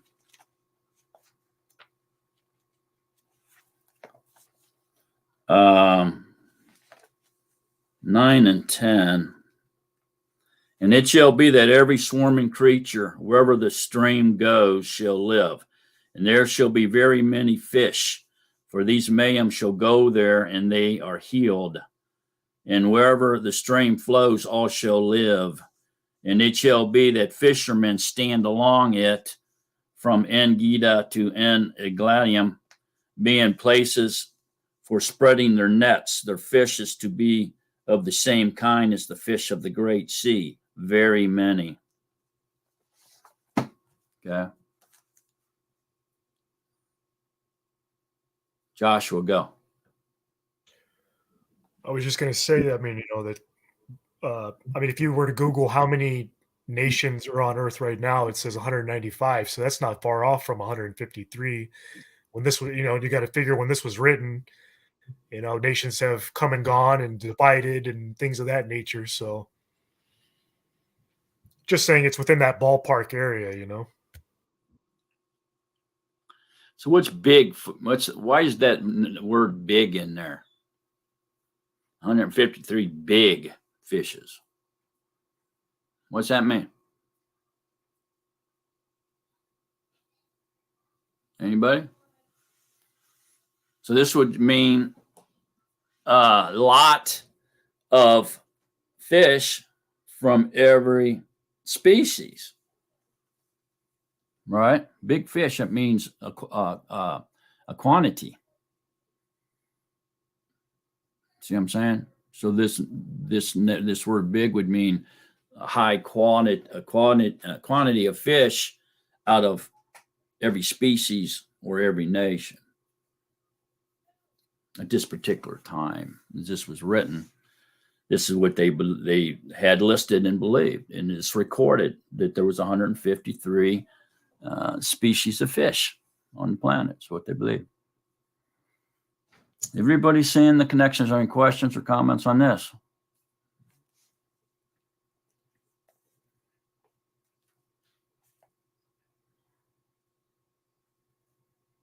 So what does it mean here then? And though there were many, see, big fish, many fish, the net was not broken. What's that mean? The net was not broken. Man, the spiritual insight in this chapter is mind-boggling, man. It's so packed. It's just amazing. Go ahead, Raul. Could it mean that they didn't lose any other fish, that the net was not broken, that once they gathered them, they were there, they weren't lost? Tad? They endured. Exactly, they endured.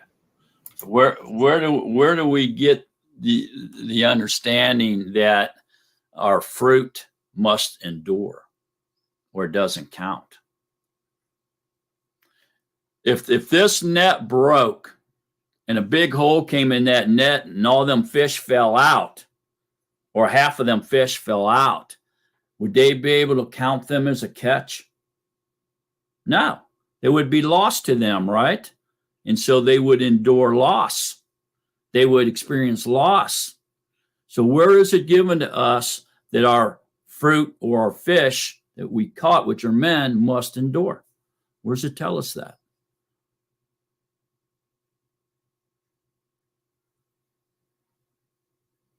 It's in the Natsarim chapter. Go ahead, Josh. I was just about to say, I wasn't going to say Natsarim chapter, but I was going to say there was a verse on that. Where? Where's the verse?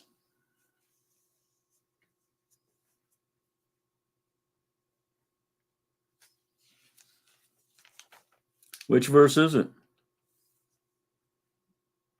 6.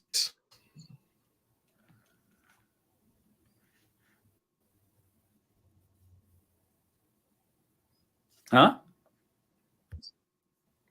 6, I guess. If anyone does not remain in me, he is thrown away as a branch and dries up. No.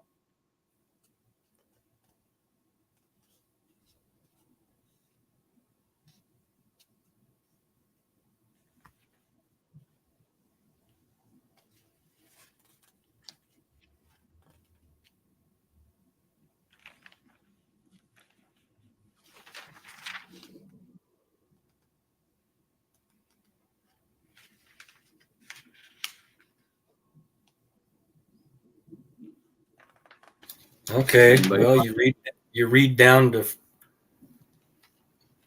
verse 16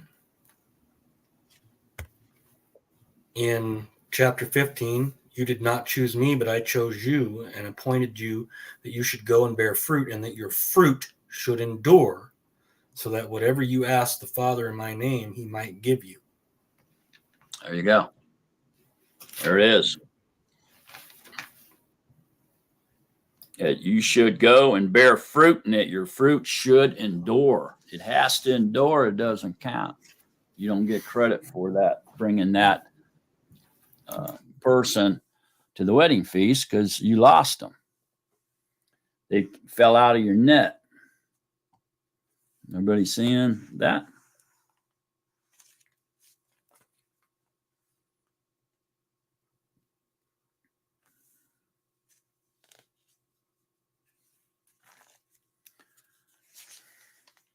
So that's pretty heavy duty stuff, isn't it?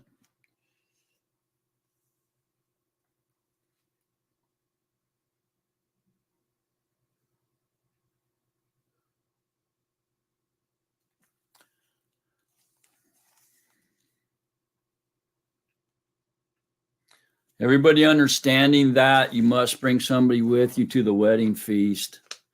They must endure. Do we need to go over that? Okay.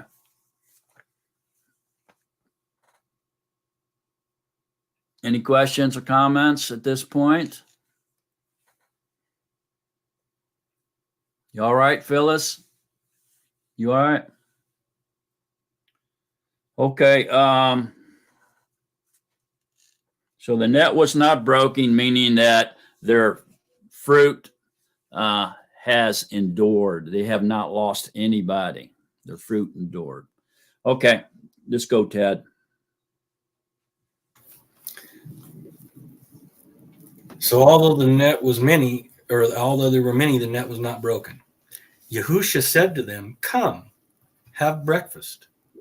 And not one of the pupils had the courage to ask him, "Who are you?" knowing that it was the master. Stop. What in the world does that mean?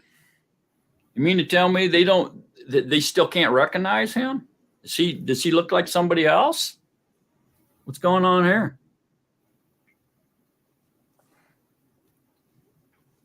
Somebody, what's going on there?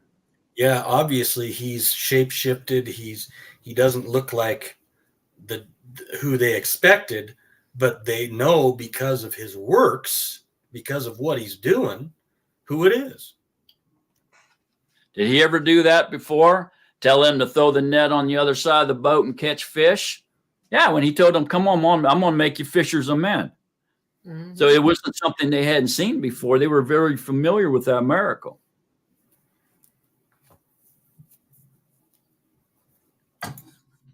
So obviously then,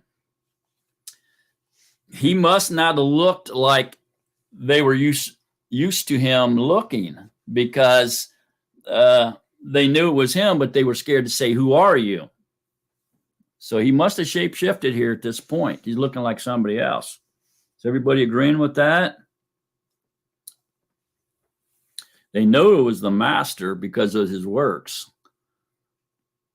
Any questions, any comments? Phyllis, go ahead. Why would the idea to ask him who he is enter into that? If I know who somebody is, I don't think to myself, "Oh, I'm not going to ask him who he is because he's do you understand? Am I clear? Yeah, and it's just because what Ted just said is they didn't recognize his by looks. He looked like somebody different. No, that's not what I mean. They knew it was him. Why would they say to themselves they're afraid to ask? Because he looked like someone different.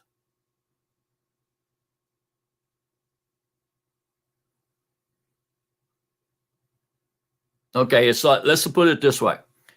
Say it was Lou there, okay? And you went up there, but it didn't look like Lou. It looked like Levi.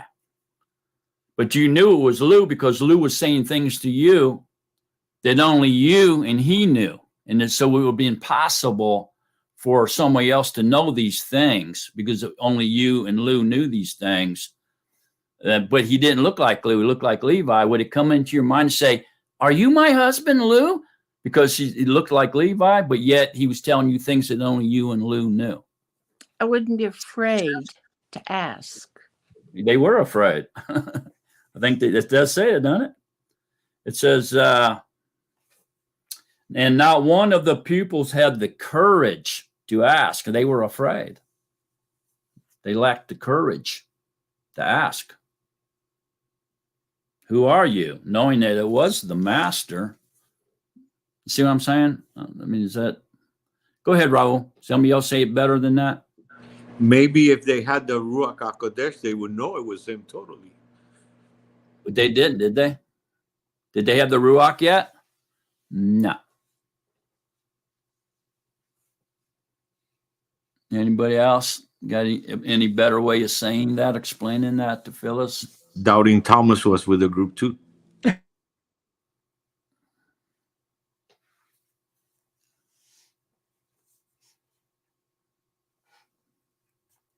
It's just the fear. Why were they afraid to ask? They didn't want to show their disbelief. Remember how he corrected them all the time by not because they didn't believe. He was giving them correction all the time. Remember when Mary come back and reported to all of them that she had seen the master? And I think even Luke, it gets even deeper into that. And none of them believed, or they didn't believe the uncle and the aunt either, where he walked and taught them about himself out of the Torah and the prophets. And what's he do when he shows up? He reprimands them for not believing the witnesses. Why didn't you believe the witnesses? They got in trouble. So they were kind of punchy, you know. They were afraid. They said, I don't want him to think I don't believe, you know. Thank you. That's what I was looking for. Thanks. Okay.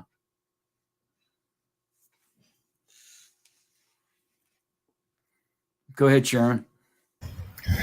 Well, after a while, don't you know your father's voice? I mean, I know my mom when she sneezes, you know. I know you start knowing so much about them, and he is the word, and the word doesn't change. So does it say that he was talking his normal voice, or that they knew him by voice anywhere? It doesn't say that. What does it say? When Eleazar, and go back to 21:7. That pupil whom Yahusha loved then said to Kepha, "It is the master." What clued him that it was the master? Was it his voice?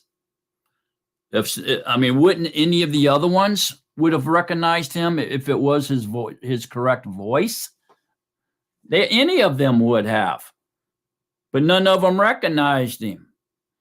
So what clued Eleazar into knowing it was the master? Go ahead, Tad. Because he started it out with the same teaching he had taught him before about throwing the net on the side of and catching fish. Correct. That's why. That's right. He recognized the teaching that he had shown them before.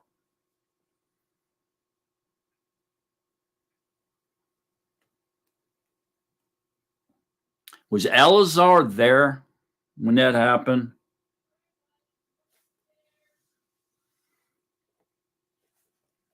Go back to Matthew 4.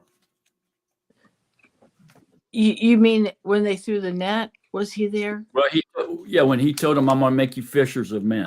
Was Eleazar there to see that first miracle so that he could identify Yahusha through the second time that he did this miracle? Let's go look at it. Matthew 4. Probably up here, let's start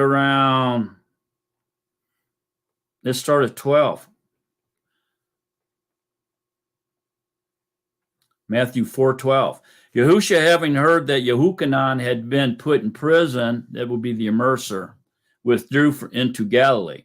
And leaving Nazareth, he came and dwelt in Capharnaum, which is by the sea, in the borders of Zebulun and Naphtali, to conclude what was spoken by Yeshayahu the prophet, saying, "Land of Zebulun and land of Naphtali, the way of the sea, beyond the garden, Galilee of the nations.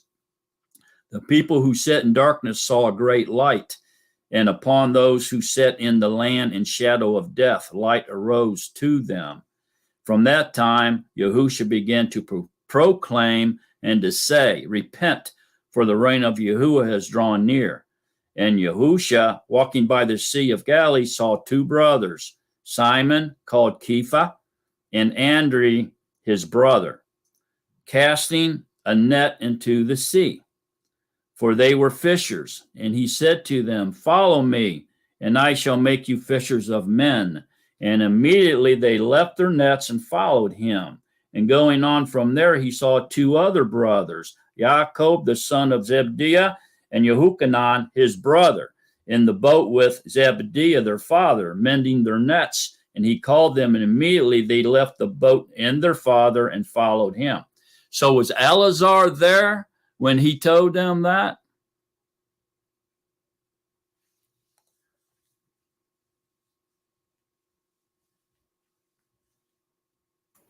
Now it looks to me like that Yahukanon is the son of thunder. Yeah, he is.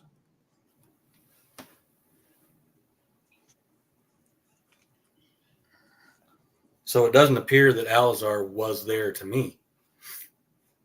I don't see it mentioned.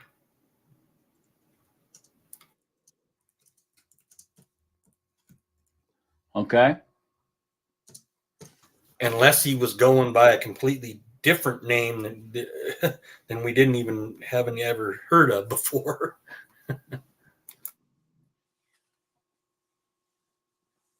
Okay. All right. So is this the same event, the same miracle? Yes or no? It's not, is it? So we look over here in Luke 5:4.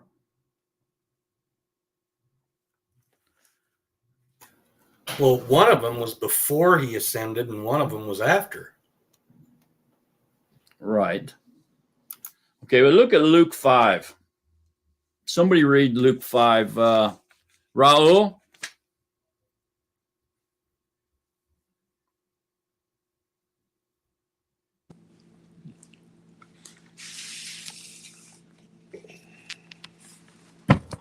Read Luke 5. Yes. From the start? Yeah, from 1 to 11, we'll say.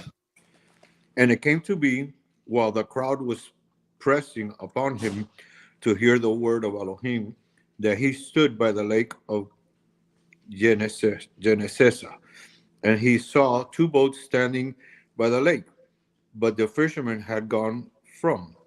Then they were washing their nets and entering into one of the boats which belonged to Shimon.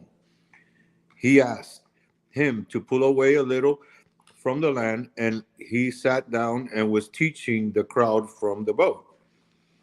And when he ceased speaking, he said to Shimon, Pull out in the deep and let down your nets for a catch. And Shimon answering said to him, Master, we have toiled all Layla and caught none, but at your word I shall let down the net. And when they did so, they caught a great number of fish, and their net was breaking. And they motioned to their fellows in the other boat to come and help them. And they came and filled both boats, so they were sinking. And when Shimon Kepha saw it, he fell down to his knees of Yahusha, saying, Depart from me, for I am a man, a sinner, Master. For astonishment had seized him and all those with him, and the catch of fish which they took. So two were Jacob and Yahukanon, the sons of Zebediah, who were fellows with Shimon. Then Yahusha said to Shimon, Do not fear, from now on you shall fish men. And having brought the boat to the land, they left all and followed him. And it came to be when he was, that was it. That's it. Okay. So here we find out another similar situation, but there's no mention of Alazar being there either. Okay. So how is it then that this miracle was a clue, would clue Alazar to recognize that it was the master? Go ahead, Raul. He could have heard the stories, because that was such a big thing that I'm sure they talked about it all over the area about what had happened. Exactly. So he no doubt had heard about it, and he remembered that Yahusha did that before, and so he made that connection. He was able to make that connection.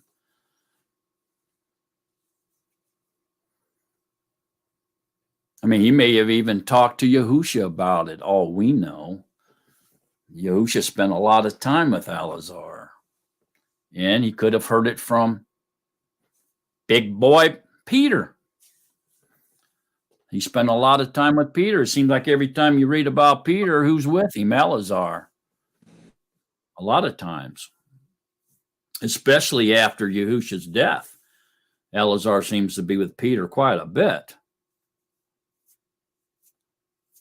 So he obviously had heard about this miracle by somebody, Yahusha or somebody else, perhaps Peter or anybody that was there, you know, Jacob or Yahukanon, the sons of Zebediah, could have told him about it. They were there. But Alazar definitely recognized that this was something that Yahusha had done before. And so he put one and one together and come up with the conclusion that, hey, it's the master. Maybe he was quick-witted. Okay. Any questions or comments?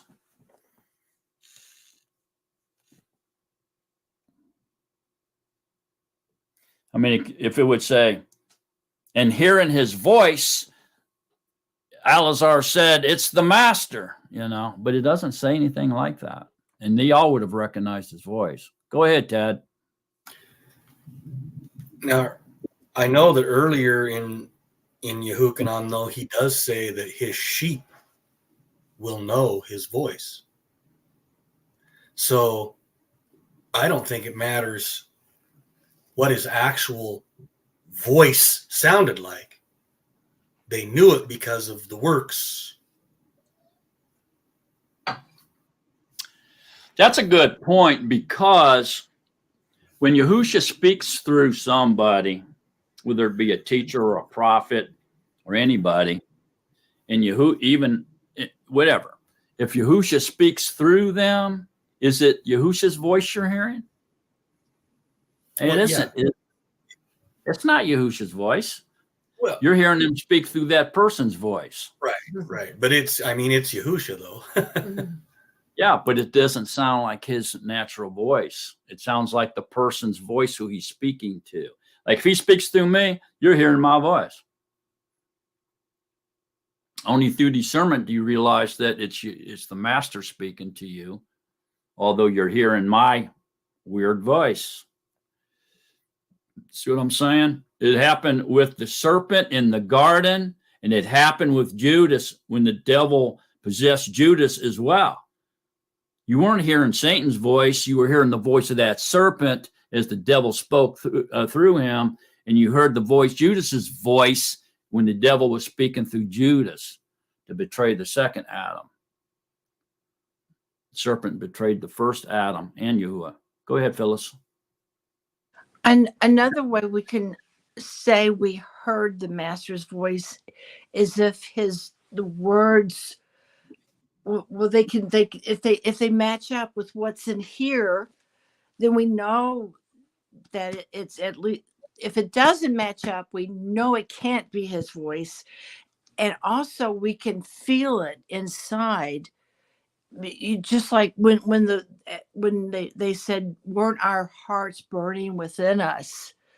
So there's several ways you can know it's the master's voice. Yeah, that's right.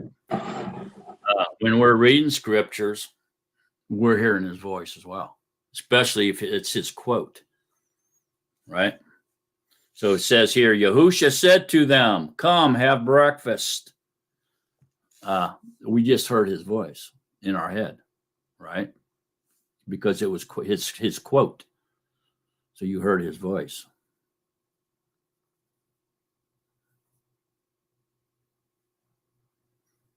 Anything else? Any questions, comments on this? Okay. So let's go ahead and continue. Oh, go ahead, Raul. Could it be also that Yahusha revealed himself to Alazar since they were so close, and that's how he knew it was him, but none of the others caught on? Because That's a he possibility. Yes. I mean, that's a stretch of our imagination. If we're only allowed to use what's written here, then what clued him was when he told him to throw the net on the other side of the boat, and they caught a boatload of fish. Okay? But it wasn't until John said it's the master that Peter, put on his clothes and jumped in. Yeah. Yeah, Peter didn't know. That's for sure. Yeah, that's for sure. I mean, it's a possibility, Raul, but it's us. We have to use our imagination to go with that one. Yeah, I understand. It's an assumption. It would be an assumption. Let's put it that way. But a possibility. But you know what that word assume means, so I don't like to assume. When we assume, we're wrong 99% of the time. We're wrong. That's what they say anyhow. All right. Let's go ahead and continue on, Ted. Okay, where are you?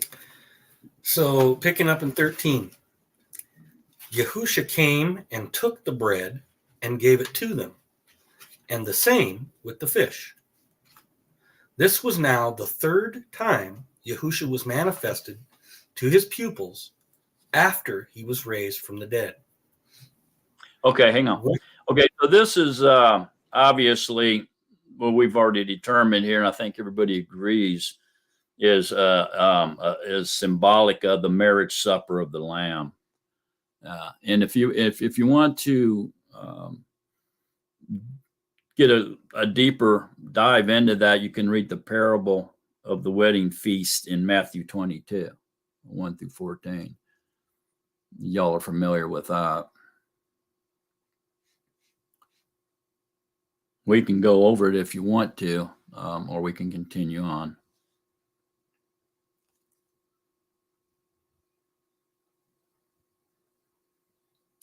So this manifestation here now is the third time Yahusha manifested himself to his pupils after he was raised from the dead.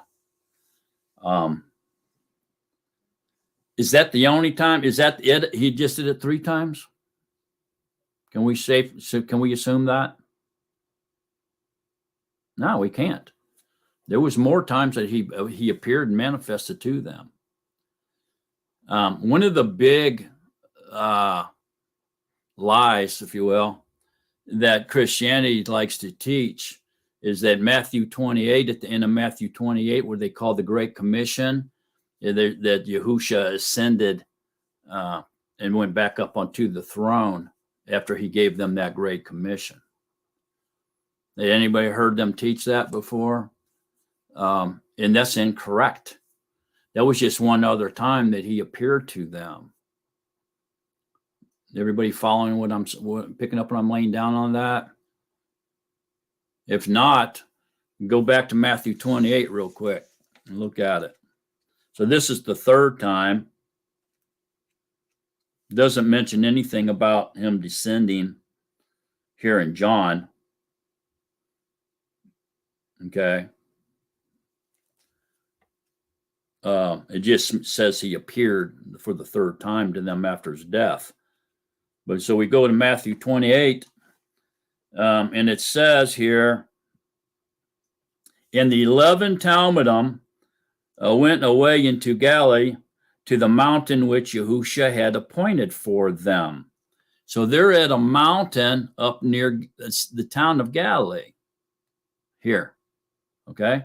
And that's Yahusha told them to meet him there after he would resurrect himself, meet him up there in Galilee on this mountain that he appointed for them, a place to meet.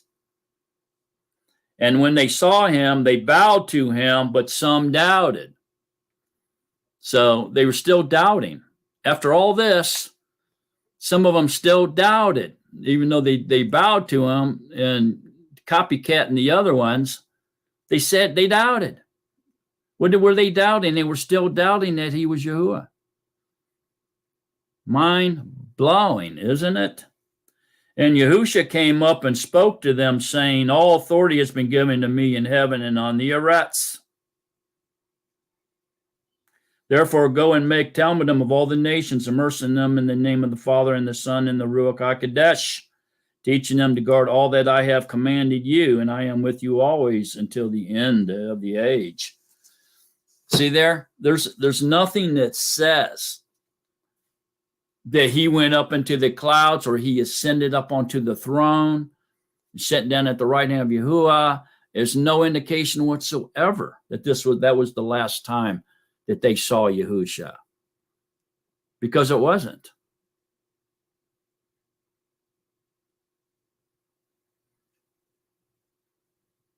There's only two places in Scripture that talks about his ascension back to the throne, and it's in Mark and it's in Acts.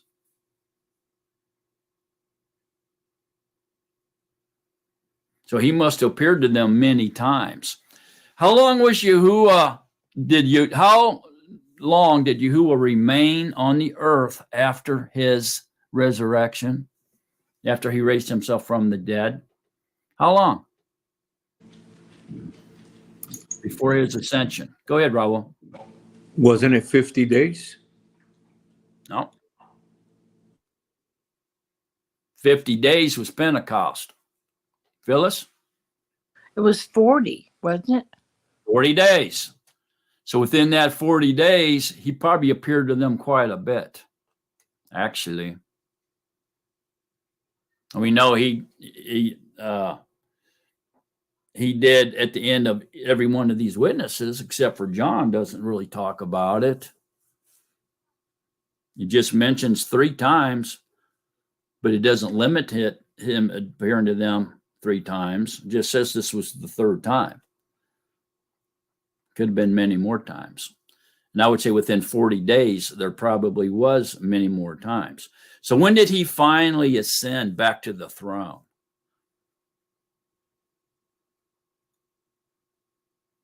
After 40 days. And where did he ascend from? So go to Acts. He ascended from the same place he'll descend. That's correct.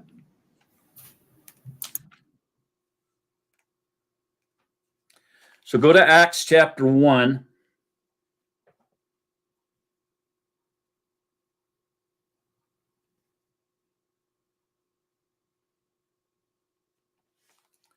And he starts talking to them.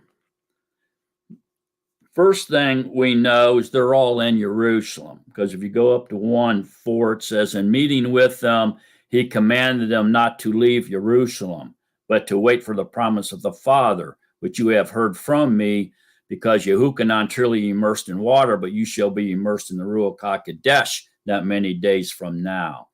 So we know they're in Jerusalem. They're commanded to be there. So when they had come together, they asked him, saying, Master, would you at this time restore the rain to Israel? So now they're wondering, are you going to beat up our enemies and be the warrior Messiah that we think you're supposed to be? They're still wanting him to get rid of the Romans, right, in the occupation.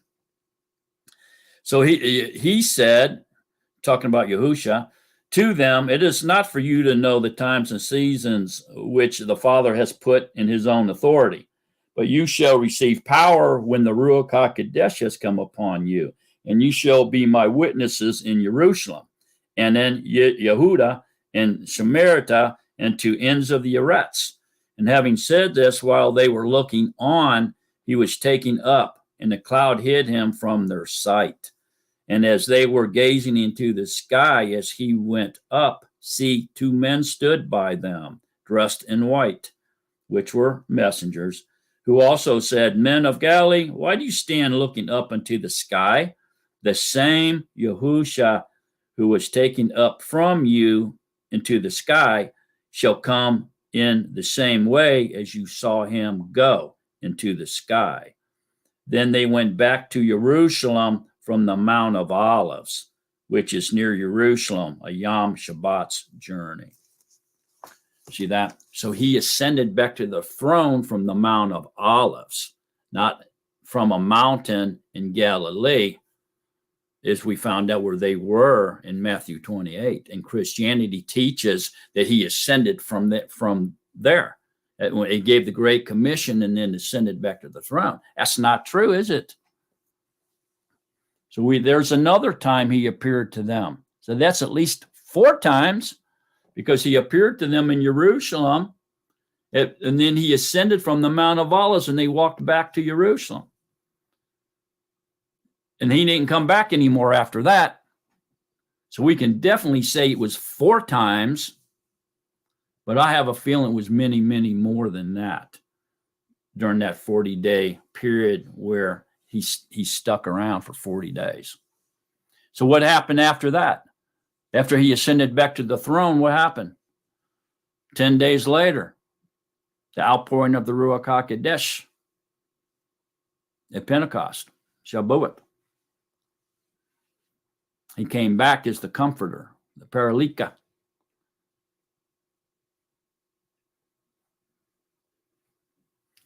All right. Any questions, comments? So obviously, the way they saw him ascend is the exact way he's going to look when he descends, and right back to where he ascended, which was where? A mountain in Galilee? No. Back down onto the Mount of Olives. And then when he touches the Mount of Olives, it's going to be a great earthquake. It's going to be split from east to west.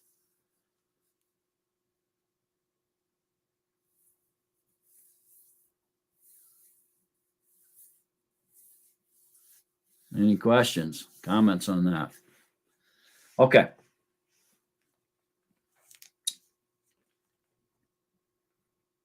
So back to 13.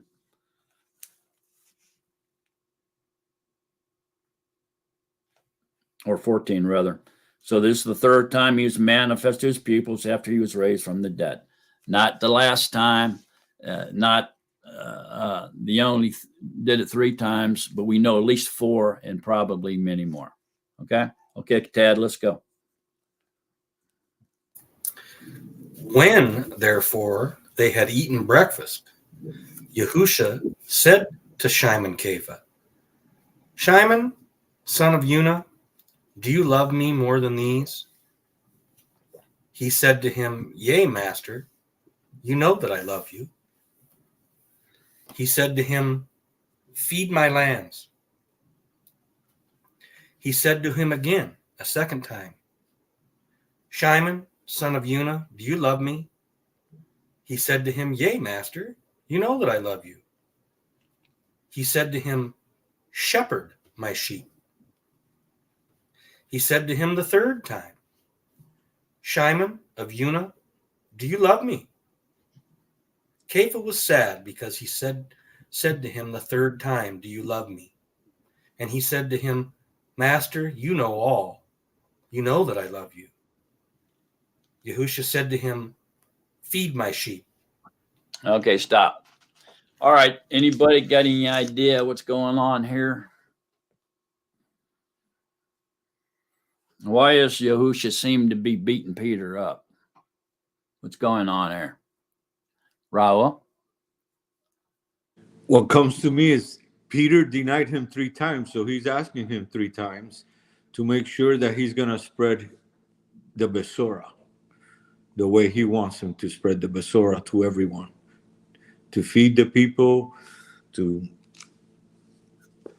shepherd them, take care of the people that will join the way.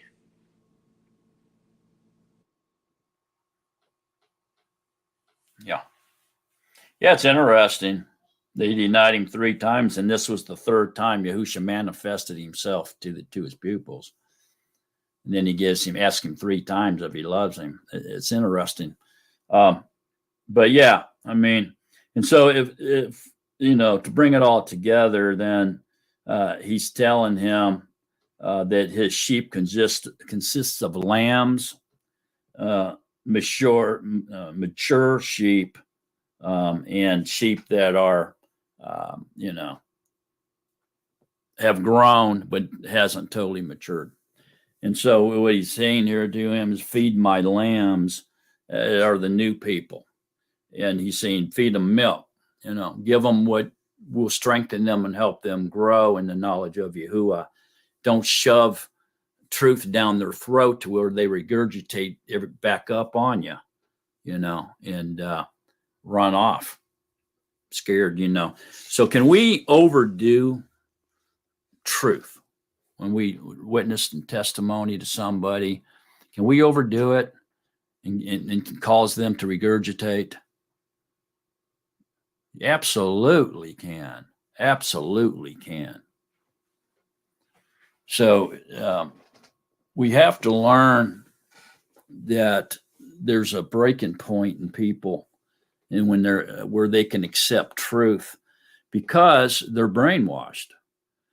Okay, they're programmed by birth to believe falsehood and false besoras. Okay, and until they can trash can everything that they've learned and unlearn it, in other words, dump all the old wine out of their wineskin, they're not able to bring in new wine, because new wine will expand and burst the wineskin, and they will regurgitate all over you. So with these feed my lambs, he's speaking about, take it easy, go slow, baby them. Don't contradict everything they say. It's going to come out of their mouth. So let them have it. You don't have to beat them up and prove to them they're wrong and you're right on every little thing they say. Just smile at them. Shake their, smile at them. Shake your head. Let them know it's going to be okay. It's going to be okay. It's a process. And we can't rush that process, because we're not doing this process to begin with. It's Yahuwah working on them, not us. And so feed my lambs, feed the babes the milk. They're just drinking out of bottles. Don't be too rough on the babes. Any questions about the babes? I know we've all done that. I know I have. I've shoved truth down somebody's throat so hard, I'm surprised they didn't punch me in the nose. And we've all lost people, friends and relatives, neighbors, co-workers, because we beat them over the head with, we cut them to pieces with that 2-edged sword. And by doing so, we cut up ourselves pretty good too. It cuts both ways. And so we have to mature beyond that and be careful with that 2-edged sword, which is truth, especially when we're among babes. I remember one time I was talking to this man. He was a Baptist, born, raised Baptist.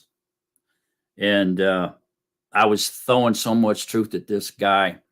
I mean, he was just, I could see him trembling, and he couldn't even stand still. He had to lean over onto the hood of his pickup truck. And I just kept pounding him, with this truth. And all of a sudden, he stands up and kind of shakes it off, and he looks me right in the eye and he says, I'm a Baptist. As soon as he said that, boy, I knew I'd done destroy his mind. It was too much for him.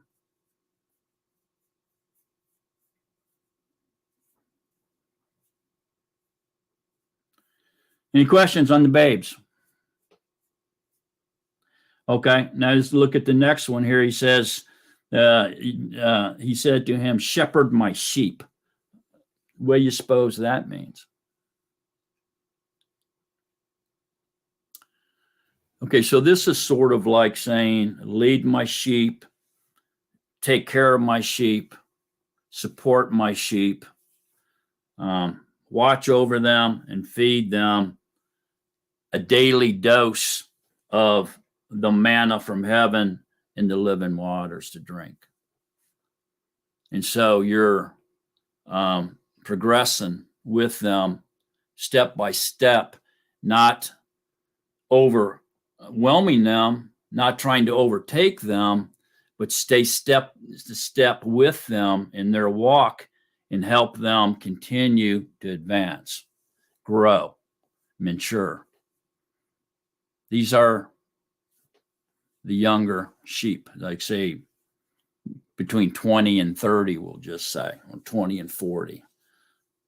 This type of age group, comparing it to somebody that began, the age really isn't what's important. I'm just using it as an example, but it's like somebody who's been doing it for 6 months or a month compared to somebody who's been doing it for 5 to 10 years, and then from 10 over to 50 years or whatever.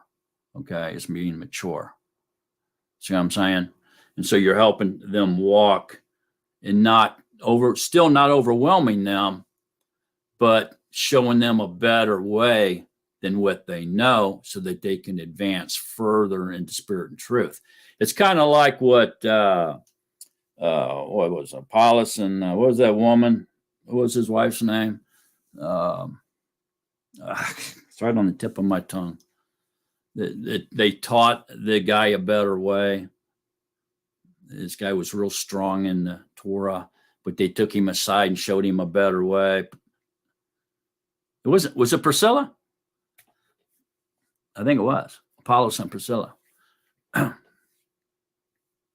kind of like that, and which helped him advance. And then he learned from them, and then he was able to go out and speak better, more truth, proclaim the Besorah, the true Besorah, because he had not yet heard about being immersed in the name of Yahusha. So, amen.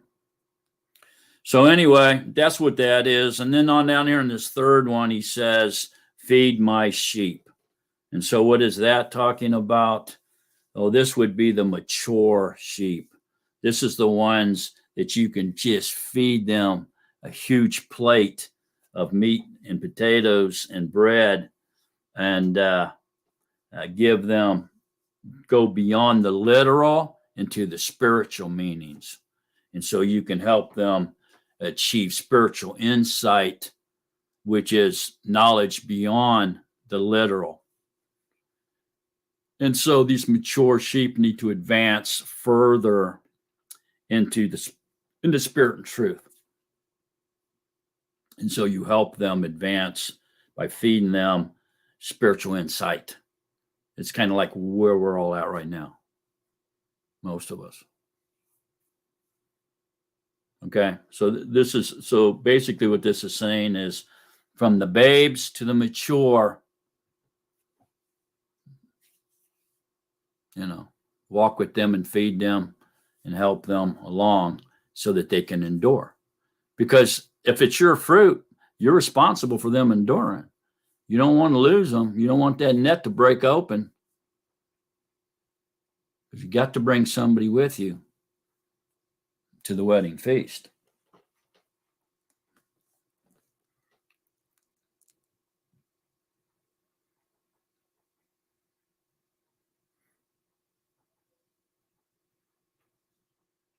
Any questions or comments? Everybody understanding why Yahusha was beating Peter up here in this passage? I still like what I think it was Josh said it because Peter denied him 3 times. Oh, Raul? I think Raul, I'm sorry. I think that has some significance. There's something to that. This being the third time Yahushua manifested to him, and perhaps Peter denied him 3 times. There's something to that. I can't say for sure because, again, it's speculation. But I agree there seems to be something there.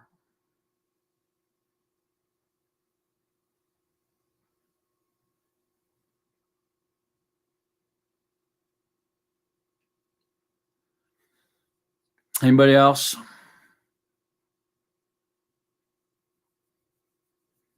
Okay, Ted. Okay, picking up in 18.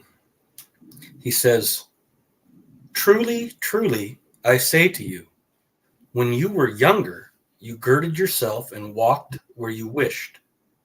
But when you are old, you shall stretch out your hands, and another shall gird you and bring you where you do not wish." Now this he said, signifying by what death he would esteem Elohim. Okay, what does that mean? Oh, go ahead and read that next line. Sorry. And having said this, he said to him, "Follow me." Okay, so what in the world's going on here? What's he talking about? What's Yahushua talking about? Who's he saying this to? Sure. He's saying this to Peter. What does he mean? What's he talking about?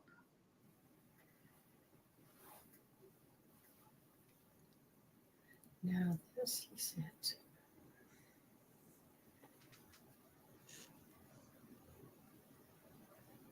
Well, it tells us in 19 what he's talking about. Now this he said, signifying by what death he would esteem Elohim. So he's talking about how Peter is going to die. So what's he telling him? How is Peter going to die? What's Yahushua telling him here? Follow him in his path and die like he. He's going to die the same way Yahushua died. He's going to be staked or hung on a tree. Yeah. So he's revealing to Peter how he's going to die. Go ahead, Raul. This brings me, at least me, back to where that night when they gathered Yahusha, that Kepha said to him, "I would die for you," and he said, "Are you ready to follow in my walk?" I don't know if you remember. I don't know the exact words, but it was something to that effect. Yeah. Well, can you drink out of the same cup as I drink out of? And what was Peter's response? Yeah, I'll die for you right now. Right? But he didn't, did he? He turned coward, tucked tail, and took off and hid and ran away.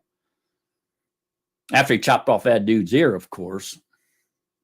He did do that.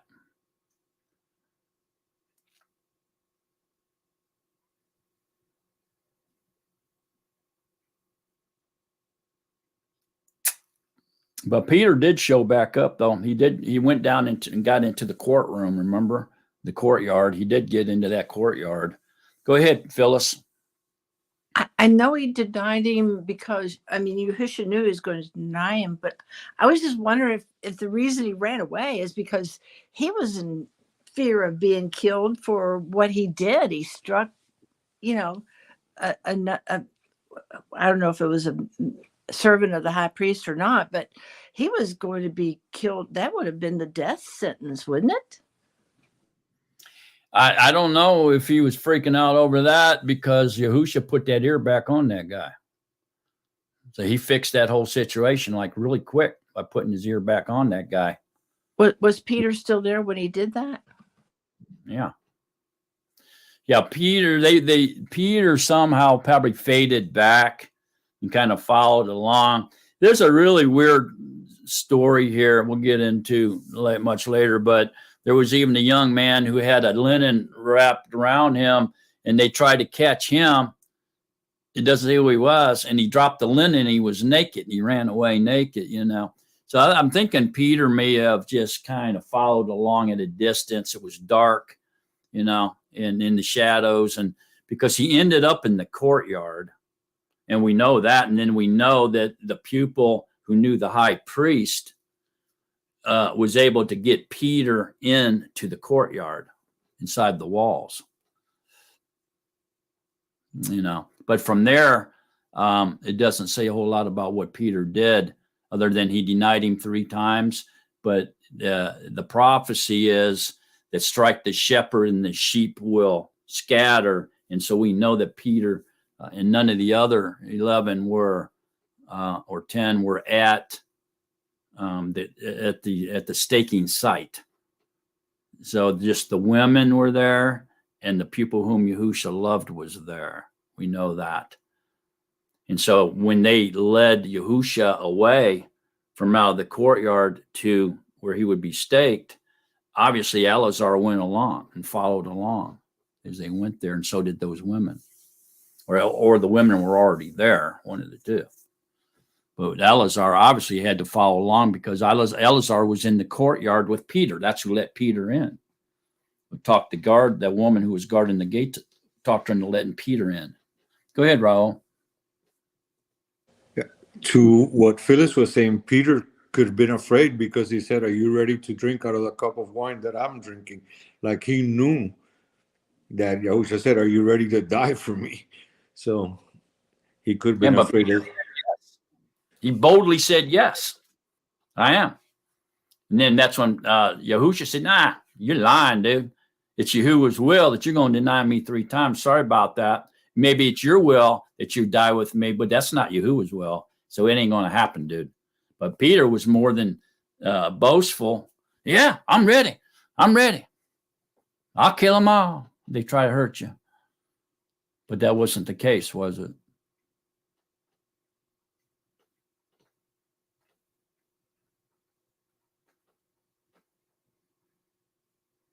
Whose will was done that night?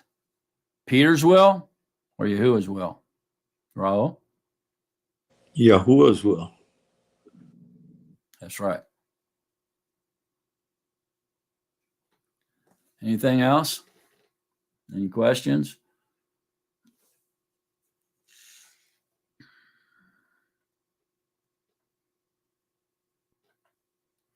All right, so everybody's seen here now that Yahusha revealed to Peter that he would die on the stake, be hung on a tree like he was. It would be the same death that he suffered.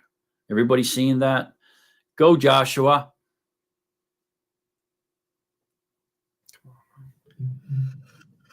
Okay.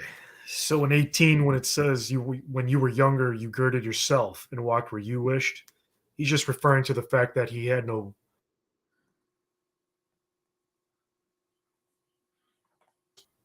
Right? He's walking in his own path. Yeah, I mean, there was no. In other words, he's telling him you're going to die at an older age. Okay. No, in other words, he wasn't going to die young. He was going to die at an older age, but he would die the same way he died. What is it? But what does it mean when he's saying, "When you are old, you shall stretch out your hands, and another shall gird you and bring you where you do not wish"? Who is the another? Who is that another? He doesn't really say that. Whoever's going to execute Peter, his captive, whoever it is. I'm sorry, and girded. What do they mean by girded? That's tied up. Tied up. Okay.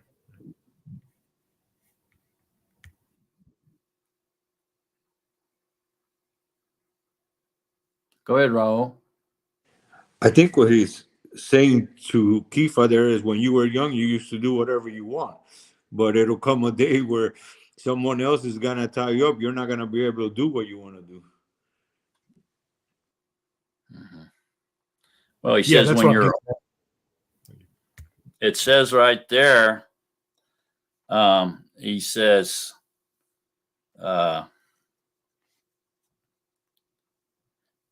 when you are old. In other words, he's telling him this is going to happen till you get old, dude. You're going to be feeble, and you're not going to be able to resist them. You're not going to be able to fight them. You're going to fall prey to them. You're not going to die at a young age. You're going to die at an old age, but you're going to die like I died. You're going to drink out the same cup of death as I did, meaning he would be staked at an old age.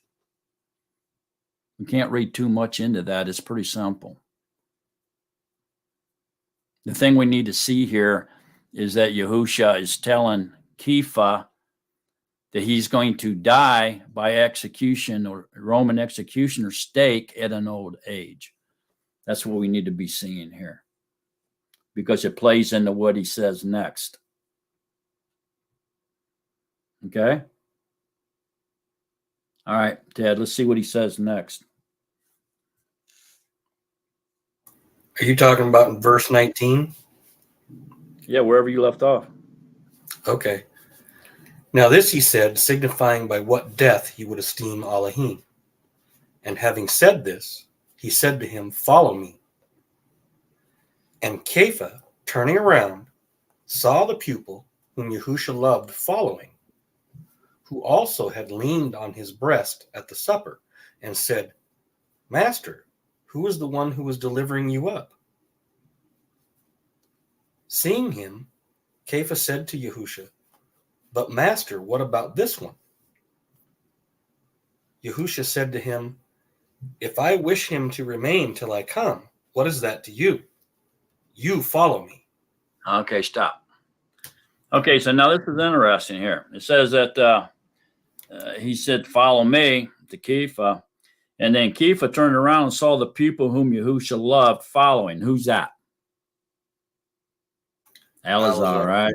We all should know that by now. Okay, and so following, who also leaned on his breast at the supper, which was Elazar, and said, "Master, who is the one who is delivering you up?"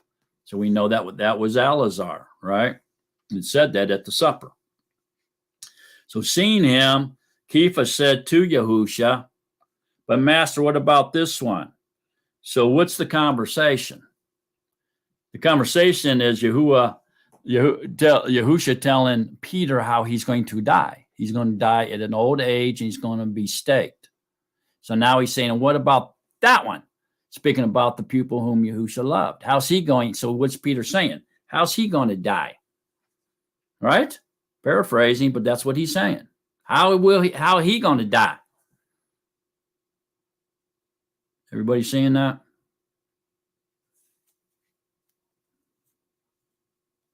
What about this one? So, saying, how's he going to die? And so go ahead then, Ted. Yahusha said to him, "If I wish him to remain till I come, what is that to you? You follow me." Okay, what's Yahusha saying here? What's he telling old Peter? Mind your business. Right. Mind your business, boy, and follow me, right?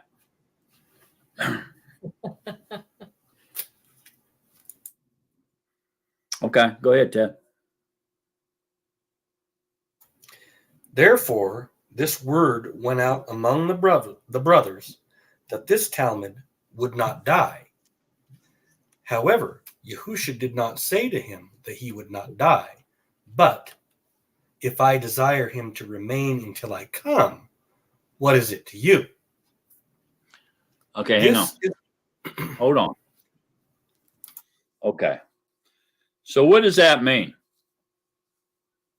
Therefore, the word went out among the brothers that this Talmud would not die. However, Yahusha did not say to him that he would not die, but if I desire him to remain until I come, what is that to you? What's that talking about? That seems kind of a weird thing to say, doesn't it? So they're thinking that Yahusha is saying that this Elazar would not die, would not have to die, which is not a clear statement because it's saying that Yahusha did not say that he would not die, but if I desire him to remain till I come, what is what is it to you? So what's happening here, man? Is he basically saying what I say goes? I mean, so it doesn't matter what. If I wanted him to remain, he'll remain. If I didn't, then It's not Yahusha saying this. It says, therefore the word went out among the brothers. So they were all talking about what Yahusha had said to Peter, and that this Talmud would not die. So they're going around telling each other, did you hear what happened, man? Yahusha told Peter Eleazar would not die. He's going to live until he comes back, right? Or he's not going to die. And then it says, however, Yahusha did not say to him that he would not die, but if I desire him to remain till I come, what is it to you? So what's the difference? What's that mean? Go ahead, Raul. I think this part is Alazar talking and trying to get it straight that he didn't say that I'm not going to die. All he said was that if he wanted me not to die, it could happen. Because I don't think that's Yahusha talking there. That's Alazar talking. Yeah, it's the author saying that. But they're revealing that the Talmud was saying he would not die, but the author or the eyewitness here is saying that that's not what Yahusha said. He just said that.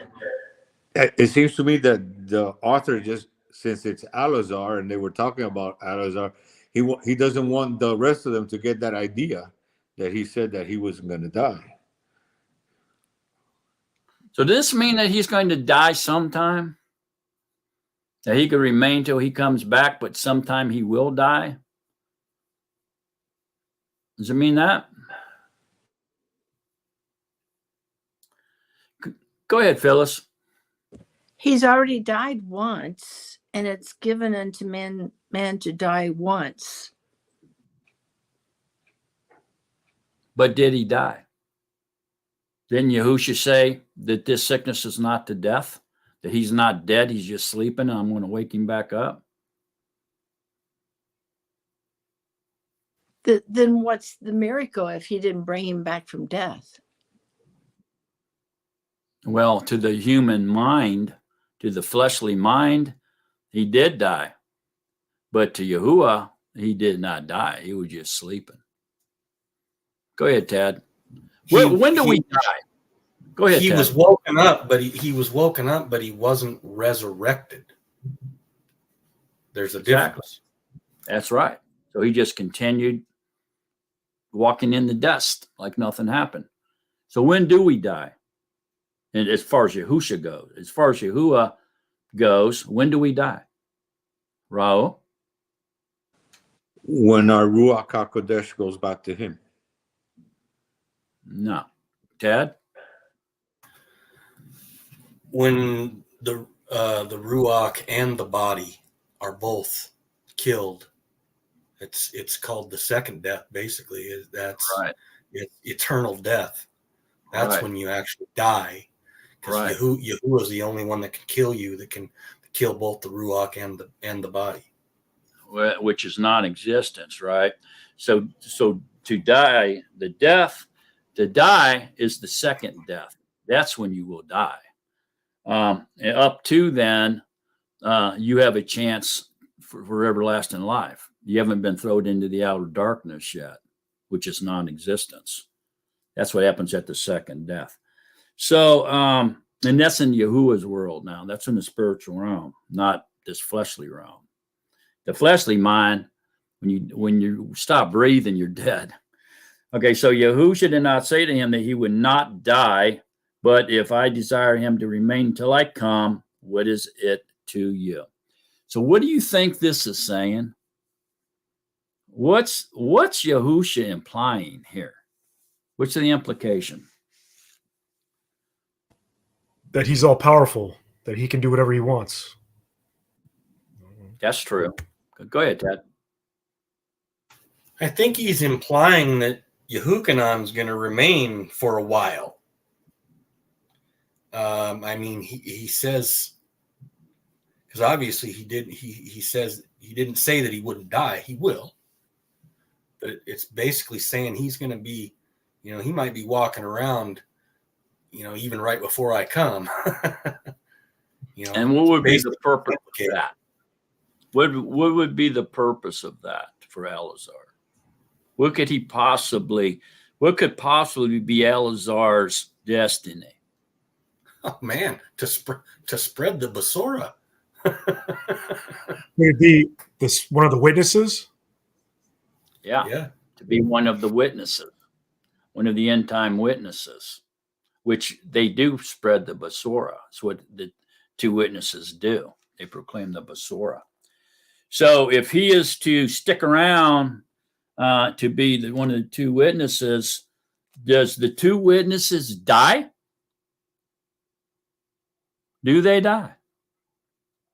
Raul? I think that we read, yes, that Asha Khan kills them, or somebody kills both of them, and then they come back.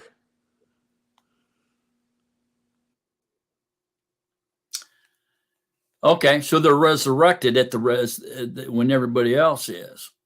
They lay dead for 3.5 days on the streets of Jerusalem. Nobody buries them. So that's the tribulation years. Okay, and it's a big spectacle. People are going to pay to come and see their dead bodies, right? And so if this is true, then Eleazar would die on the streets of Jerusalem along with the other witness. Is there any place else in Scripture that suggests that Eleazar will be one of the two witnesses? Is there? Yes. Where's it at? In Revelation somewhere. Yes. It's in Revelations 10:11. Go there. Look at Revelations 10:11. Now, who wrote Revelations? Well, presumably Eleazar. So if we look at Revelations 10:11, it says,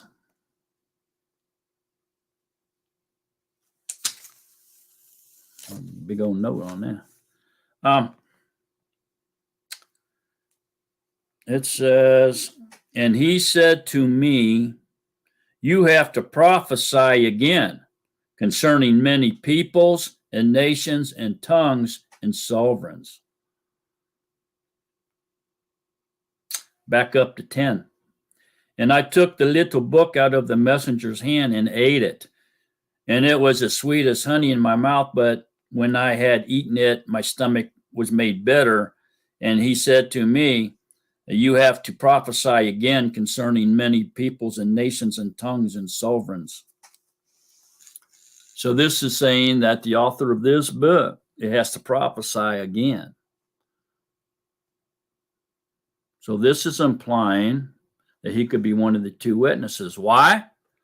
Because when we continue to read in context, guess what the subject is, the main theme in chapter 11? It's the two witnesses.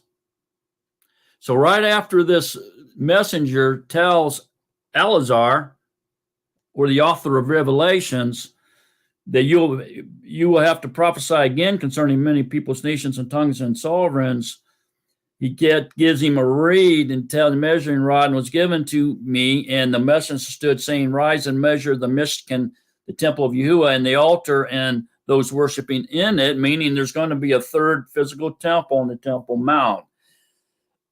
But cast out of the court which is outside the Mishkan, and do not measure it, for it has been given to the nations. It's going to be a sharing arrangement. And they shall trample the set apart city underfoot for 3.5 years, 42 months. And I shall give to my two witnesses, and they shall prophesy 1,260 days, clad in sackcloth, which is just shy of 3.5 years. And it goes on to let you know that what they're going to be doing, Then they're going to possess authority to shut up the heavens so no rain falls in those days during their prophecy.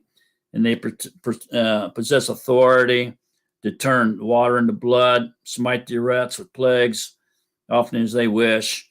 And when they have ended their witness, the beast coming up out of the pit of the deep shall fight against them and overcome them and kill them. And so they shall die.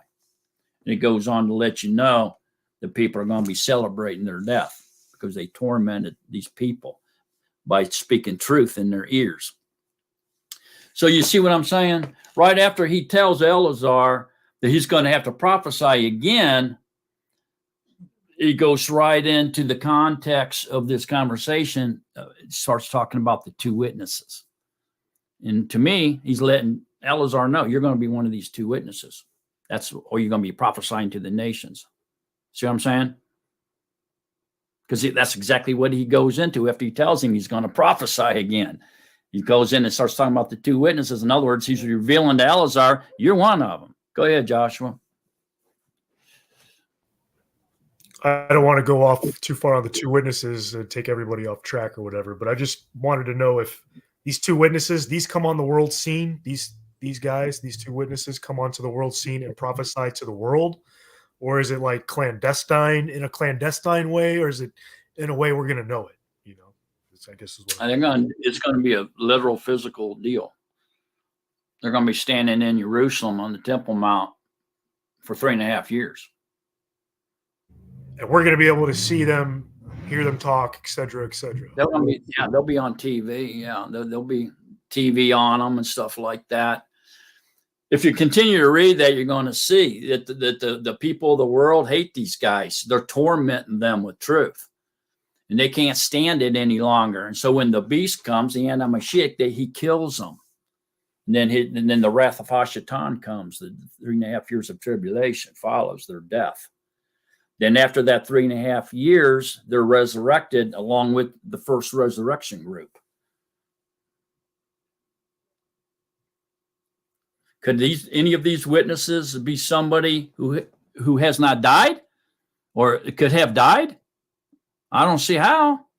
They would have to be resurrected or woke up to do that. So who else can one of the witnesses be? There's only two other people that have not died, Enoch and Elijah. Which one is it? Go ahead, Phil. Well, and before John, they tried to kill him before he went to the Isle of Patmos to write the Revelation, I think 3 times, and they couldn't touch him. So they ended up putting him there in exile, and that's where he wrote that. And actually, he became friends with the guards, and I think they were all redeemed also. It's interesting because I ran into a neighbor one time, and he had visited the Isle of Patmos, and it says that little shrine there is all lined with gold, and it's really interesting. So, so it could very well be part of the proof of the fact that he's still alive and going to prophesy again in the latter days. Yeah. Yeah, they tried to boil him alive in oil 3 times, and they couldn't kill him. And so they exiled him onto the island of Patmos. Christianity says it was Yahukanon, the son of thunder, all that happened to, but it wasn't. So they finally caught up with Eleazar after they got rid of Yahusha. They must have said, well, let's clean it up, man. Let's just get rid of all of them, you know. And that's when they caught Eleazar there and tried to boil him alive in oil. Now, that's not in scriptures, but it is recorded in the Roman library, the Caesar's library. They found letters. They even have letters written from Pilate to Caesar about Yahusha's death as well, stating that he disappeared that night right before his execution, was gone for several hours.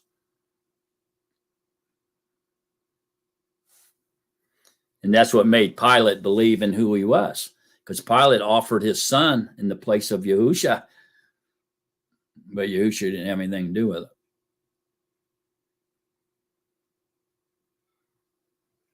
it. Okay. So who would be the other witness, do you suppose? I mean, a lot of people like to say it's Moshe, but Moshe died. you know. So if we go to Malachi, we'll find our answer. So go to Malachi.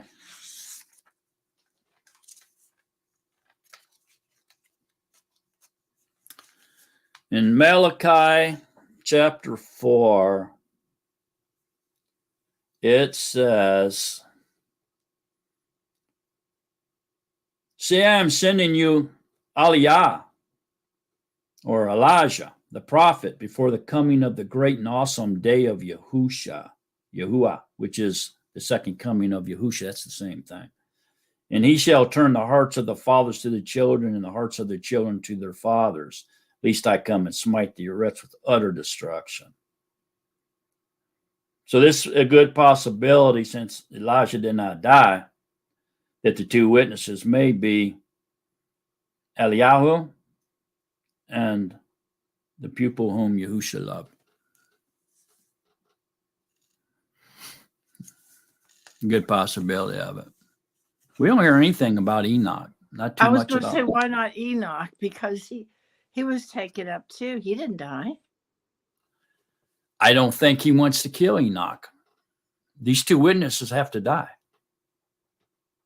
I just think he doesn't want Enoch to die. I mean, I think Enoch was his top tier creation, man. I mean, to me, and I know this is kind of out there for a lot of you, but I think Enoch took the place of Hillel as Yahuwah's greatest creation.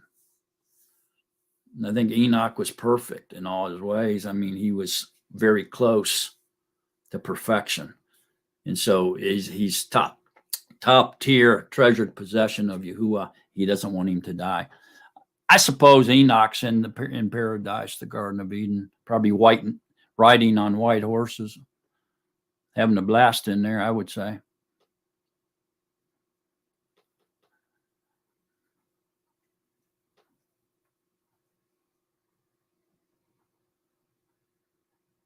That's just my guess.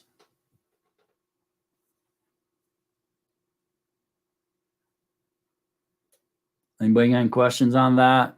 Go ahead, Phil. Why do you think the book of Enoch was removed, or is it a fraud? Yeah, I've talked to people a long time ago. I had these conversations, and I always say, to me, Sueda Pigrapha is probably the best way to describe Enoch in the Apocrypha. But I would like to say, I say to people, hey, if Enoch was actually written by Enoch, okay, which is the only way that we could label it as scripture, if it was, or ordained by Yahuwah, in other words, it was written by Enoch, the hand of Enoch. Why didn't it get lost in the flood? Did Noah take it on the ark with him?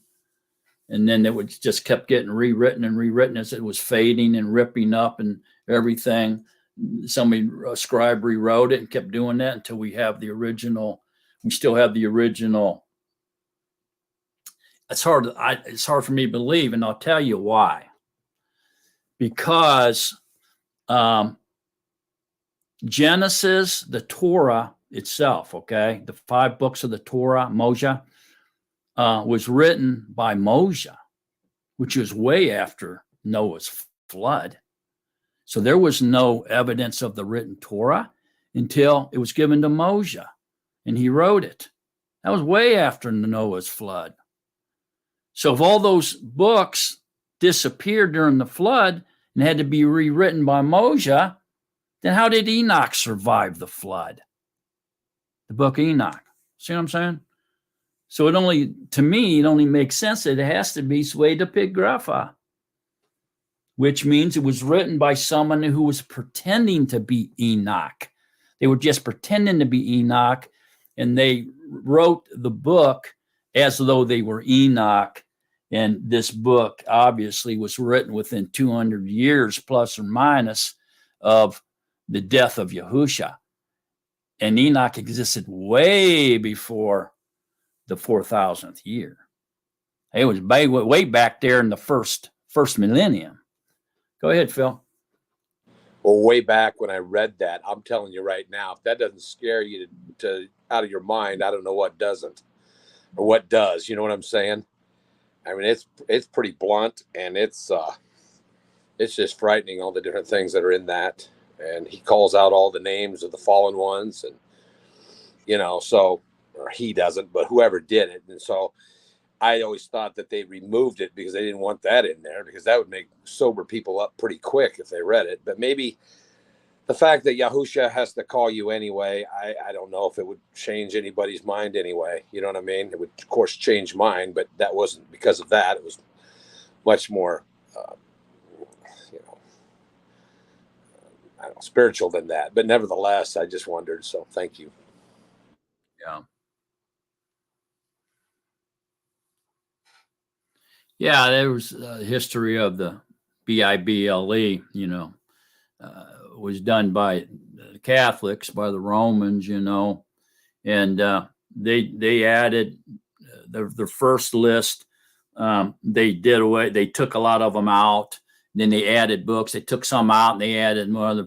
They had the Apocrypha of Peter in there instead of the Revelation of John to begin with, but it was so scary, and then they forbid it to be to be even read by anybody but the priest, and they couldn't read it in the congregation, so they end up removing the Apocrypha of Peter and put the Revelation of the Yahukanon in there.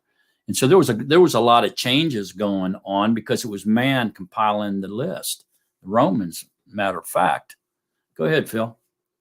Well, and if that stuff's in there, the clergyers, they can't be set apart from us either, because we're all in big trouble. You know what I mean? I mean, when you reveal all that truth, how that would probably take their power away. I mean, in a way, because it's like, well, we're all under the same situation, and just because you're up there talking about it doesn't mean you're any better than us, which they aren't, but ultimately, but the ruling power always uses knowledge, or the lack thereof, to rule over people that don't have it. So, that's just one of those things where and it could be a bait and switch on Hashatan, because he's very, very intelligent. So he could put something out there and then try to sway someone. Of course they can't. I don't think someone truly redeemed by the Father is going to be able to be swayed in the end. He's always going to prevail. So, but it's just interesting for sure. Yeah. I mean, I can't remember now, it's been a while, but there was like 1,200 or maybe it was 2,000 different types of scrolls that they were going through and trying to compile a list. And what they were wanting to do was put everything into one, instead of having to carry around all these 2,000 real heavy scrolls. They would put it all in one place and make a book out of it, so it could be referenced easier. And so they were trying to pick and choose because they didn't want the book to be, 3 feet tall either, right? And so they were doing away with a lot of this stuff. And so it took a while for them to trim it all down to what we have today. But the writings that are given to us here, I think, is enough for us to get the message of the Besorah of Yahusha correct. And so I'm sure Yahuwah had his finger in the pot, you know what I mean? He wasn't letting them get away with doing anything that he wanted to do, although they took his name out, they switched stuff around, credited people for things they didn't write, and on and on and on, right? Yahuwah said, okay, if we're going to do that, I'm going to make sure you do it the way I want it done, right? But then the devil steps in and starts using stratagem and devices to confuse. And that's why we got religions like Christianity and Islam and this kind of stuff evolving out of this canonized books as well. And even switching gears and writing their own. As, what I'm saying, like the Quran, is that what they call it? Go ahead, Phil. Yeah, and the study last night, I mean, it was in and out of listening to it. I was here, but I found it really interesting when you were talking about Adam and Kua and how that all transpired. I don't know if anybody in this group would like to delve more into that and some of the scriptural backing and of what transpired in Genesis. I think that'd be a really interesting study. But I don't know if anybody else thinks that. So anyway. Yeah, it's an eye-opening study. It really is. You know what I'm saying? And we'll get there one of these days. Maybe perhaps after we're done with the Natsarim writings, maybe we'll go to Genesis. Go ahead, Phyllis. I feel like any study that Yahusha puts on Mark's heart to teach us I'm interested in.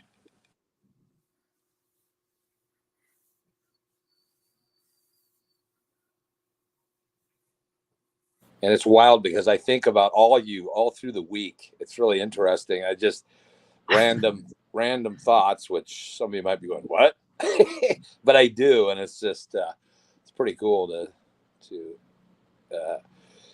go through the week and one of your names will come to my mind. And I'm just thinking about you and thinking about some of the comments and some of the questions you ask. So it's really, really cool how the Father's always working things out. And there may be one snippet of thing I heard that it comes to my mind and I think about it and contemplate it and that type of thing. So I appreciate all your questions and the questions. And I know Mark is an instructor, appreciates the challenging questions also because that helps him grow as well. So, and it's really interesting how we all, nobody sits back and goes, oh, what?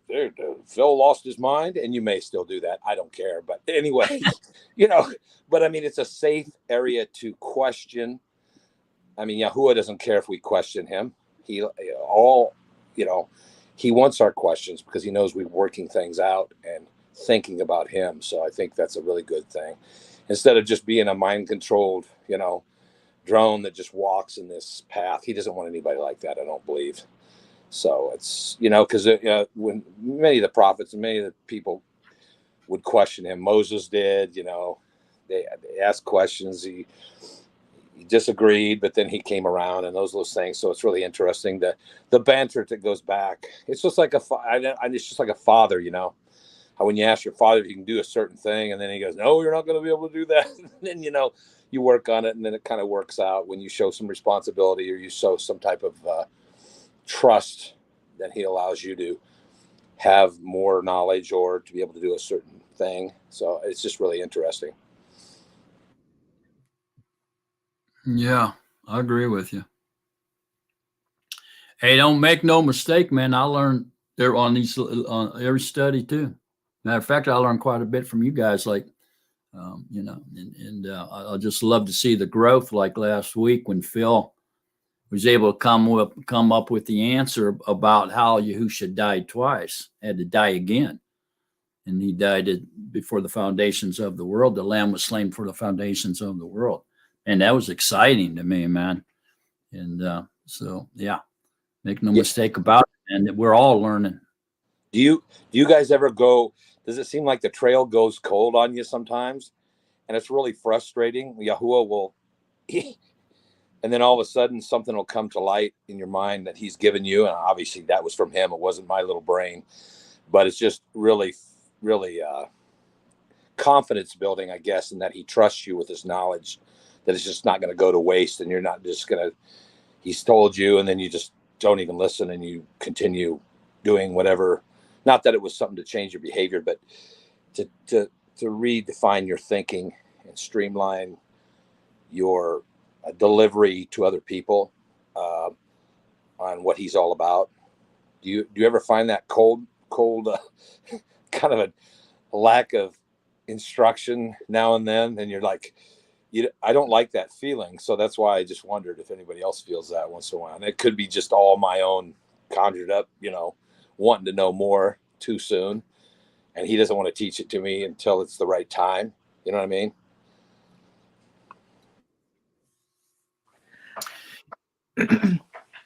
Phil, we may have others of us have experienced what you're talking about. You may be relating it in a different way, but I kind of know what you're talking about. Yeah, I can't emphasize enough to when you pray, to pray for edification of his word. I mean, when I started doing that's when my mind started opening up to understand the scriptures, man. I truly urge you to do that. I really do. Go ahead, Joshua. Yeah, I agree with you, Phil. And also, I noticed that it's also, I think it depends on how much the person is trying to seek him out, you know, and in pouring his, how much heart he's putting into it. And, you know, I noticed when I slack off, when I used to slack, I don't slack off these days, but I used to slack off a lot on it. I would go in and out. I would be in and out, 1 foot in the world, 1 foot in, you know, the scriptures. And when I did that, nothing came to me easy. But then when I was constant and steady in the word, you know, every day, then, you know, he starts to show me more and more and more. And of course I got a long way to go, but I've noticed that the more I put my heart into him, the more I get out of it, the more I get in return.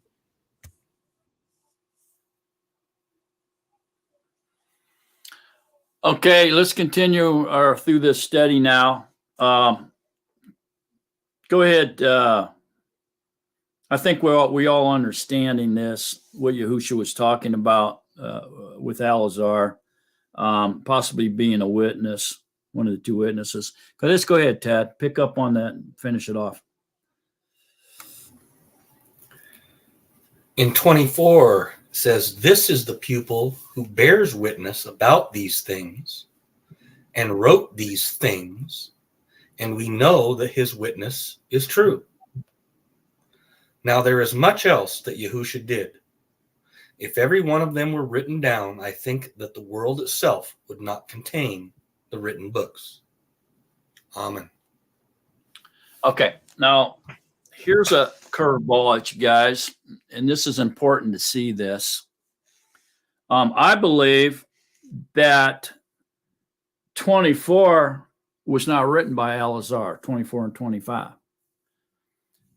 What I think happened here is Elazar, Yahukanon here, took what he wrote, his memoirs, okay, his witnessing, and he handed it over to the Talmudim, and they looked at it, and then they authorized it by adding a certificate of authentication to the end of Yahukanon's book. And so this certificate of authorization here is the group of the Talmudim saying, yes, everything in here is correct. Okay. Now, notice what it says. This is the pupil who bears witness about these things and wrote these things. And then comes the certificate of authorization. And we know that his witness is true. See that?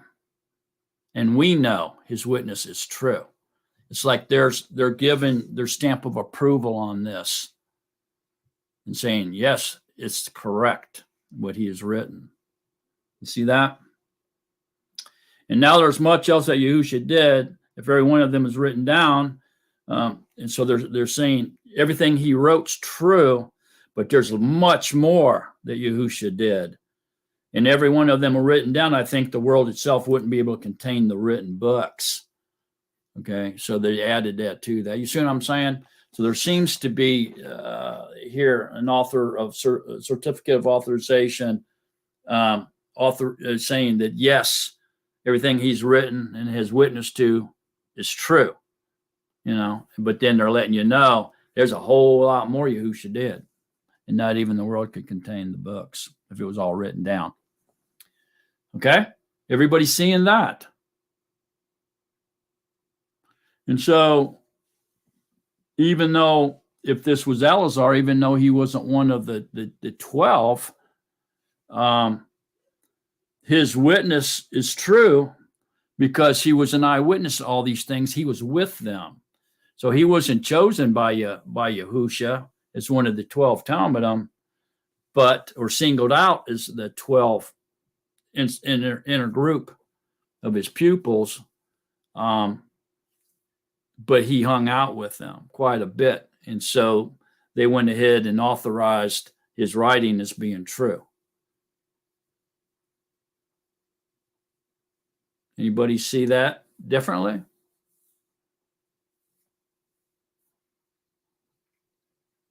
So this is the pupil who bears witness about these things and wrote these things.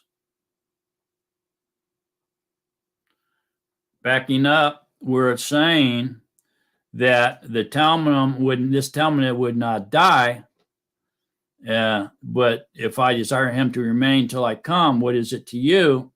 And then it's saying, this is the pupil who bears witness about these things and wrote these things. So this person, this Talmud, who Yahusha was talking about, which we obviously know is Eleazar because Peter pointed him out and asked how he would die, is the one that wrote these things and bears witness of these things. You see that? It tells you right there that it was Eleazar writing this letter. Does it not? Is it not telling you that?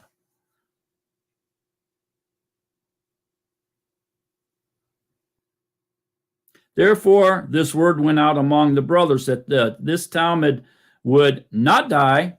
However, Yahusha did not say to him he would not die, but if I desire him to remain till I come, what is it to you? This is the pupil who bears witness about these things and wrote these things. Is it not saying that the pupil who Yahusha said would not die is Eleazar, and that's who wrote this book? Is it not saying that? It's exactly what it's saying. If that's not what it's saying, tell me what it is saying. It has to be Eleazar. It's in context. There's no break here in context or conversation. But there is a letter of certification here that somebody else confirmed all this, which was written in this letter, because it says, and we, that's some type of authorization. That's some type of witnesses. We, that's more than one. That's definitely plural. And we know that his witness is true. How do they know? Because they were there. They were with him and he was with them. And so they know that everything he said is the truth. Speaking of who wrote these things, which is Eleazar, because he's the Talmud whom the brothers were passing around rumors saying that he would not die.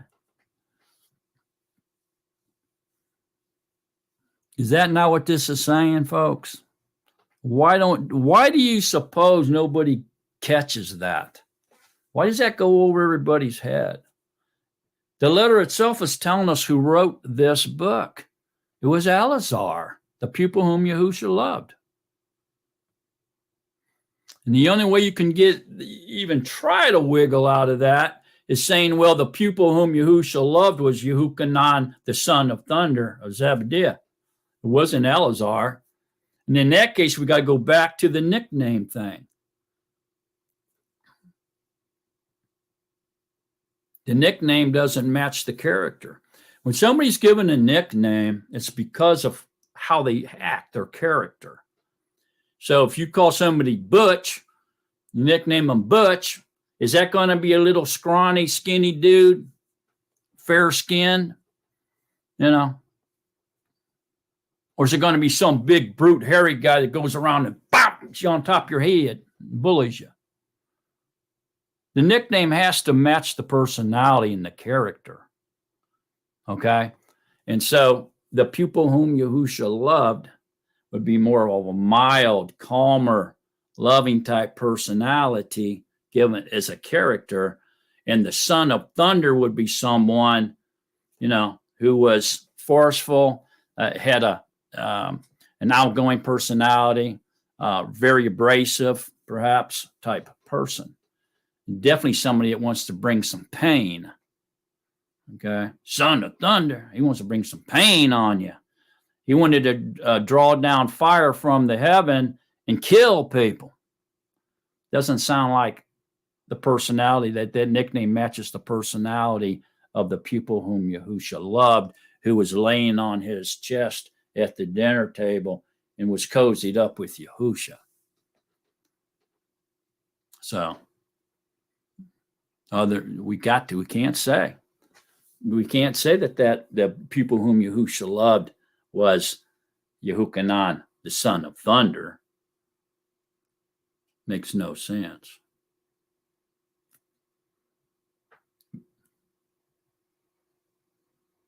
Being the younger brother of Jacob, to boot. Go ahead, Levi.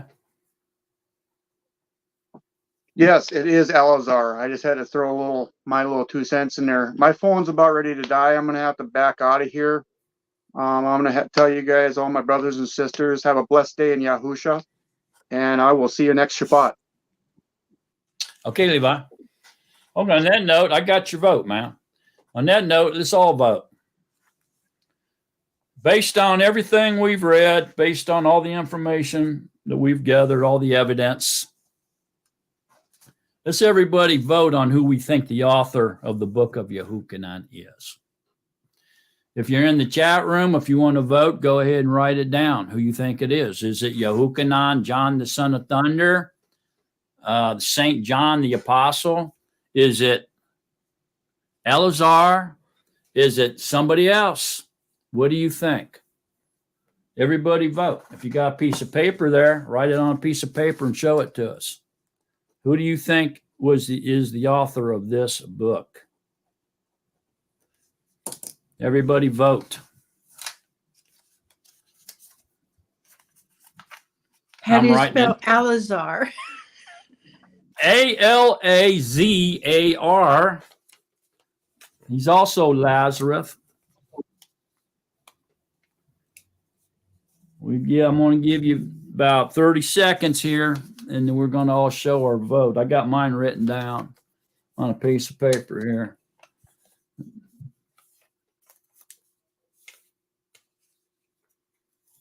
We've collected quite a bit of evidence. I don't think I need to reinforce the evidence. I think we all remember the evidence. Phil's got to come get the score. Yeah, where you at, Phil? You're the scorekeeper.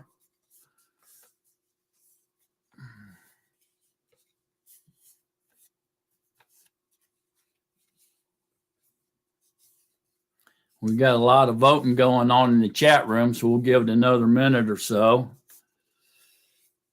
Don't forget, Levi, vote was Elazar.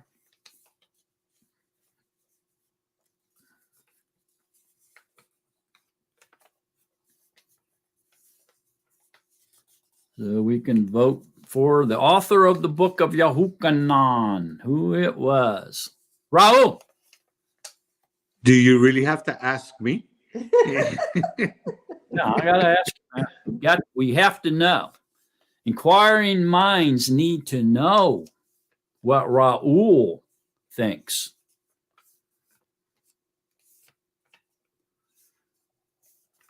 All right, we've got a lot of votes in. Everybody show their vote.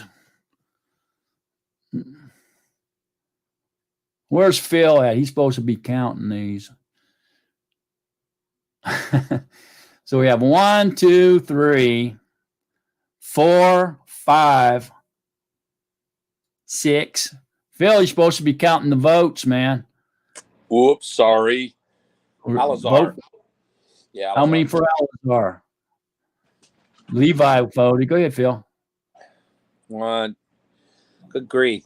2, 3, 4, 5, 6, 7. I'm not in the chat room. Is there any in the chat? Yeah, there's a bunch in there. And then Levi voted for Elazar, so that's 8.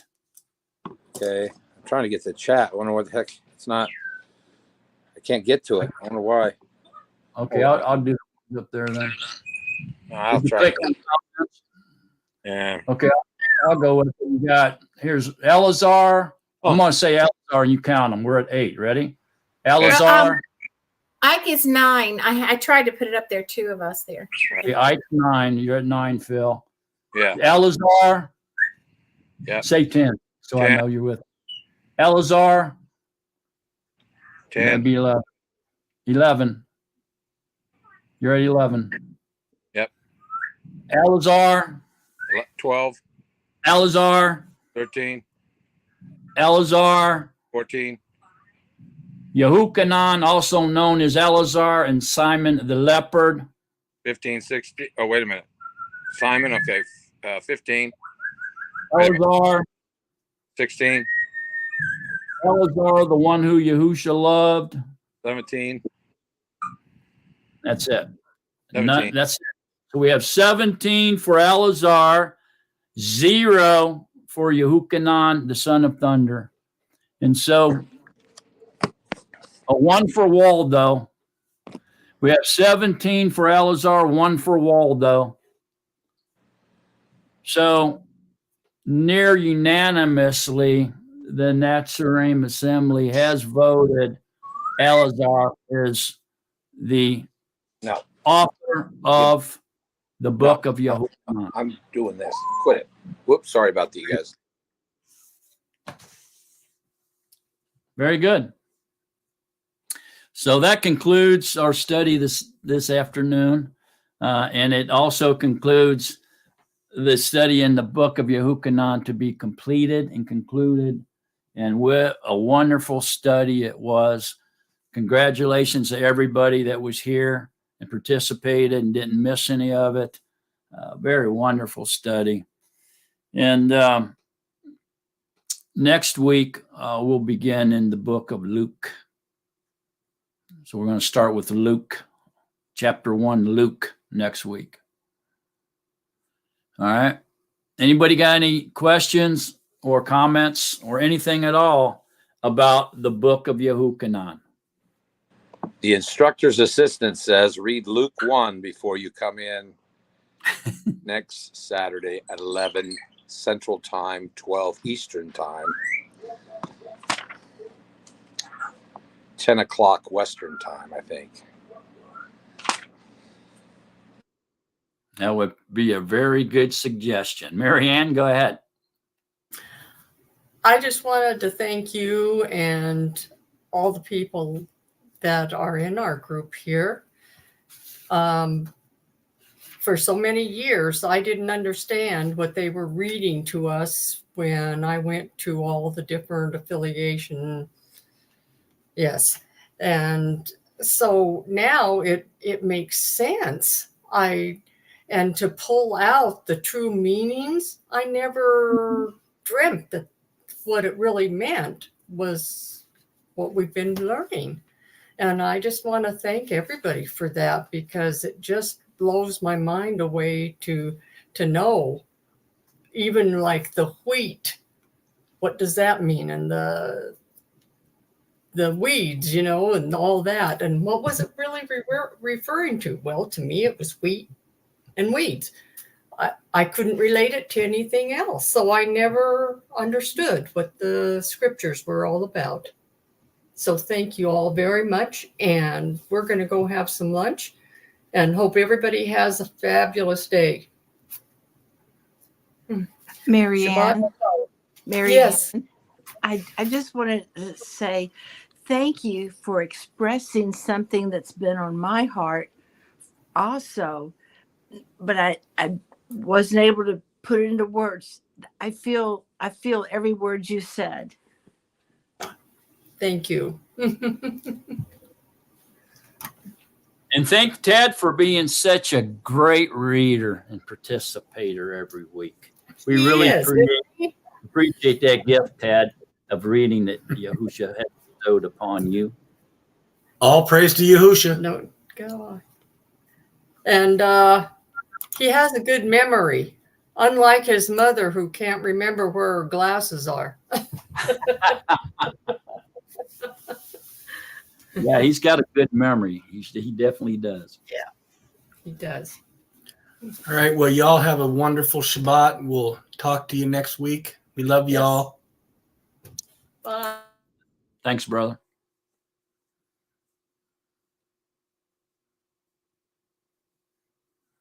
Anybody else? Any comments or questions or anything about Yahukanon before we get off My of comment it? is, my comment is thanks for the teaching and very enlightening teaching. I've read this book before and had no idea about just about any of it. So I kind of echo Tad's mom's statements, and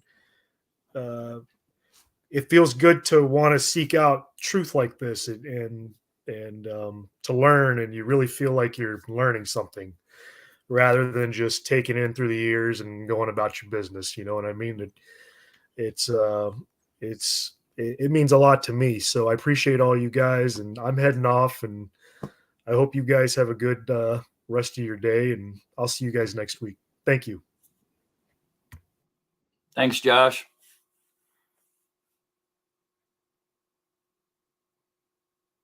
What a great study. Go ahead, Raul.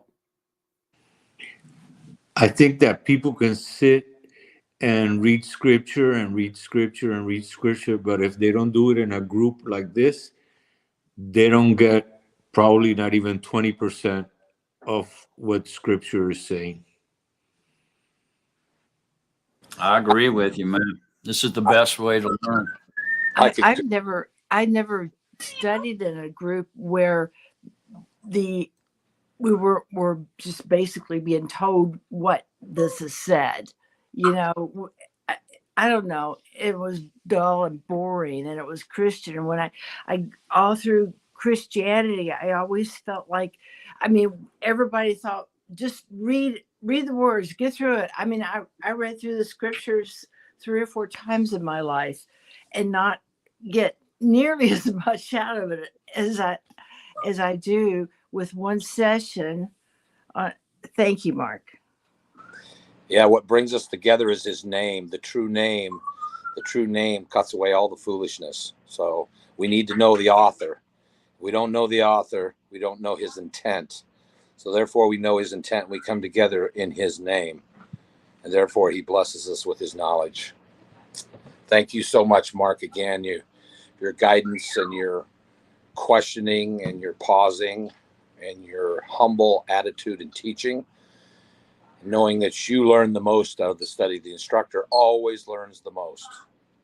You can ask Navy SEALs, you can ask anybody that's in a high level degree of learning, and they will say that the instructor always prevails. So that's awesome. Thank you for your leadership. And I know it's all esteemed to Yahusha, but you're still doing it. So thank you.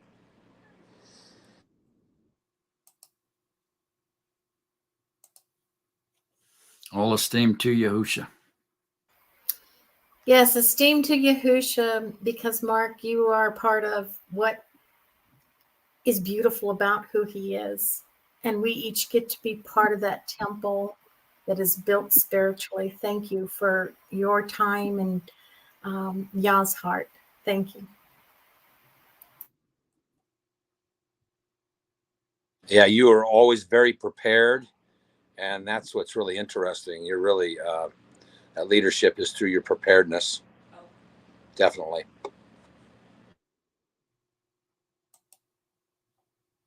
All esteem to Yahusha.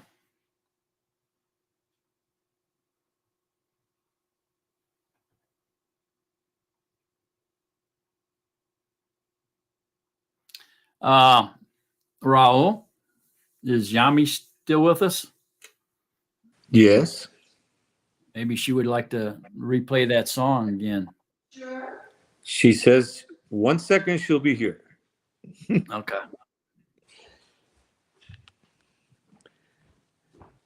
She learned that one pretty fast. She played it yesterday for the first time. Oh, yeah. It sounded beautiful. And it was, what a coincidence that we talked so much about that saying today with Lou. And that's the song that she sang. Wow. Well, we know who coordinated that, don't we? Yeah. Yes.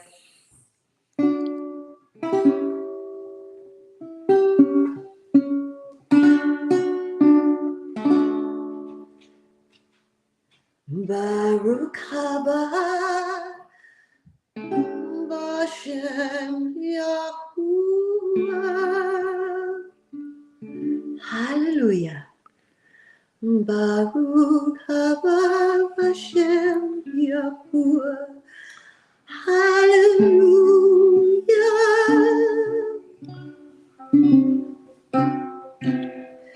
Baruch haba Bashem Yahuwah. Hallelujah.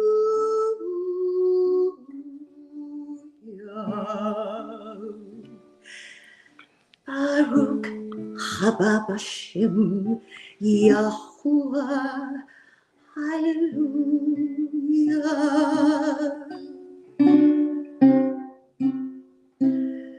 Praise ye all you nations, extol him, all you peoples, for Yahuwah's kindness is mighty over us. Praise Yah, all you nations. Praise Yah, extol him, all you peoples. For Yahuwah's word is truth and everlasting. Baruch haba Bashem Yahuwah. Hallelujah. Baruch haba Bashem Yahuwah. Hallelujah. Baruch haba Bashem Yahuwah. Hallelujah. Baruch haba Bashem Yahuwah. Hallelujah.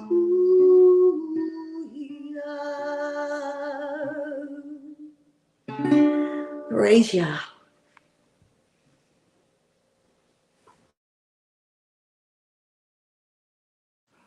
Praise Yahusha. Thank you so much, Yami. Yes, thank you. That was so relaxing and peaceful. Thank you. You brought tears to my eyes. Thank you. Thank you very much, Yami. All esteemed to Yahusha.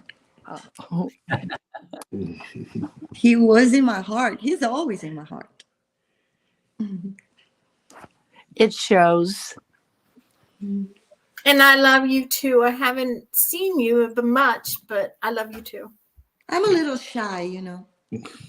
And I always tell my husband that Yahuwah said Asha and husband are one. So he represents me. We are one flesh, right? Yeah. Since she started growing her hair, she hasn't been on the camera much. Because she used to have really short hair. Did you like it short or just did you cut it? Yeah, I Or? just wanted to do something different.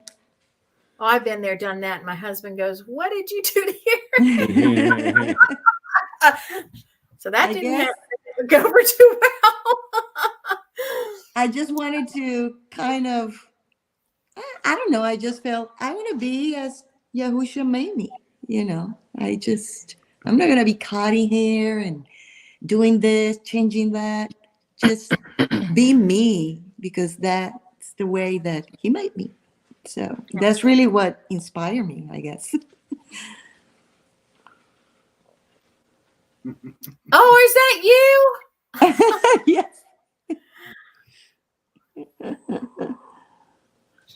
Yeah, you are beautiful. But it's nice meeting you too. and Ike, right? Yes. Just come down and say hi. I come down into the room with us. There I you go. see him.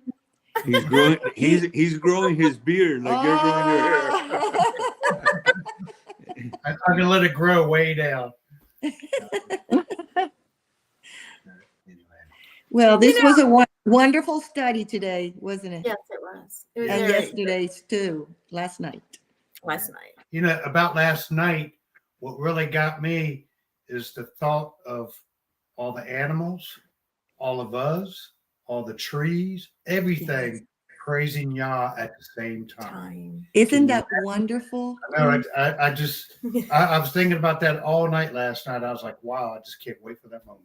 I did too, because for some reason, and even before I came into the walk, I would get emotional at looking at like beautiful scenery, mountains, lakes, trees, sunset, sunrise, and sometimes, you know, birds, animals, and everything. And it was like a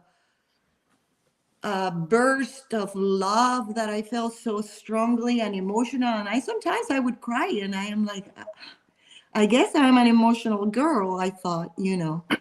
But now, after thinking about it and going through what we talk or what he taught last night, I'm like, I guess that's why, you know, that I've always felt him, even though I was not in the walk. Yes. I always felt this love that sometimes I said, I have so much love that is like suffocating sometimes. I wonder why. Yeah. And now it's like fitting, you know, everything is like, wow, now I know, you know. You know, Sometimes it takes a while. Yeah. What was Sharon and I, we were, I mean, Yahuwah revealed himself to us probably back in 08, 09, but we didn't grasp it. You know, we were led on many different paths. I mean, a lot of garbage. And we had to come out of a lot of that garbage, and we still are.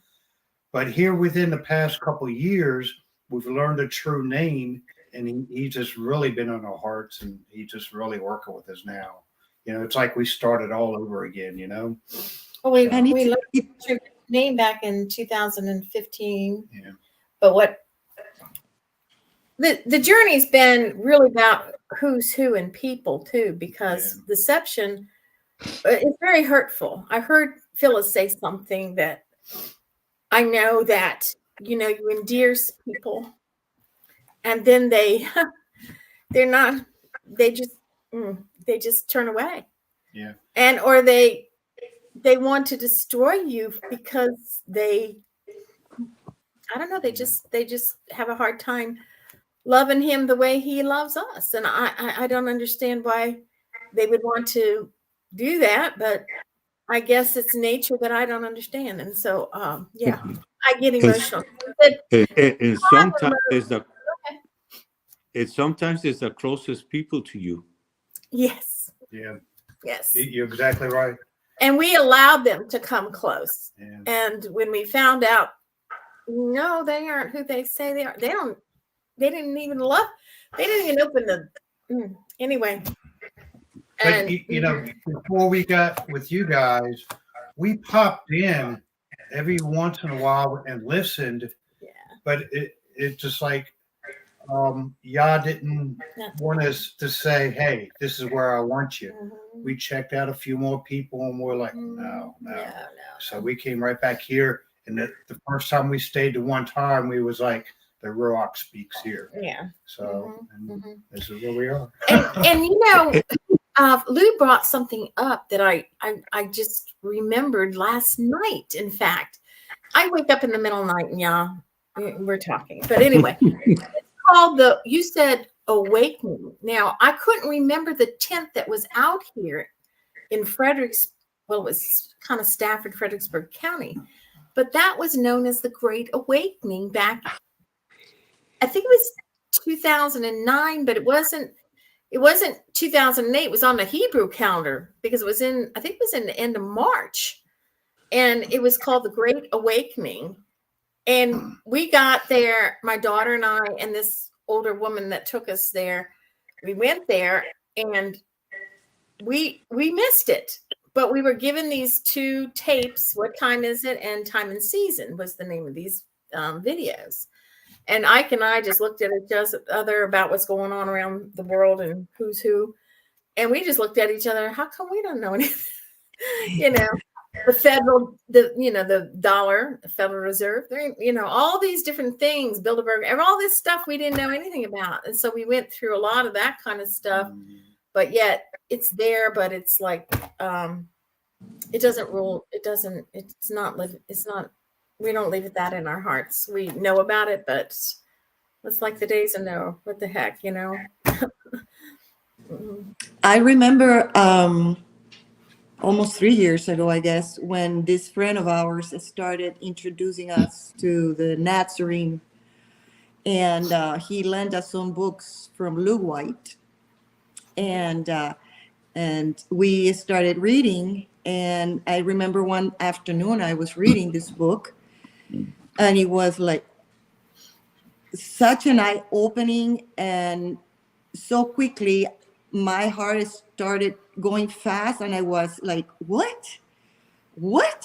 Learning about his real name, about Jesus, and I've been saying Jesus always, and baby Jesus and Christmas and that, and then I start reading all this, and tears were running down, and at one point I was sobbing, and I'm like, I was so angry, but so angry, and I felt so deceived, lied to for so many years.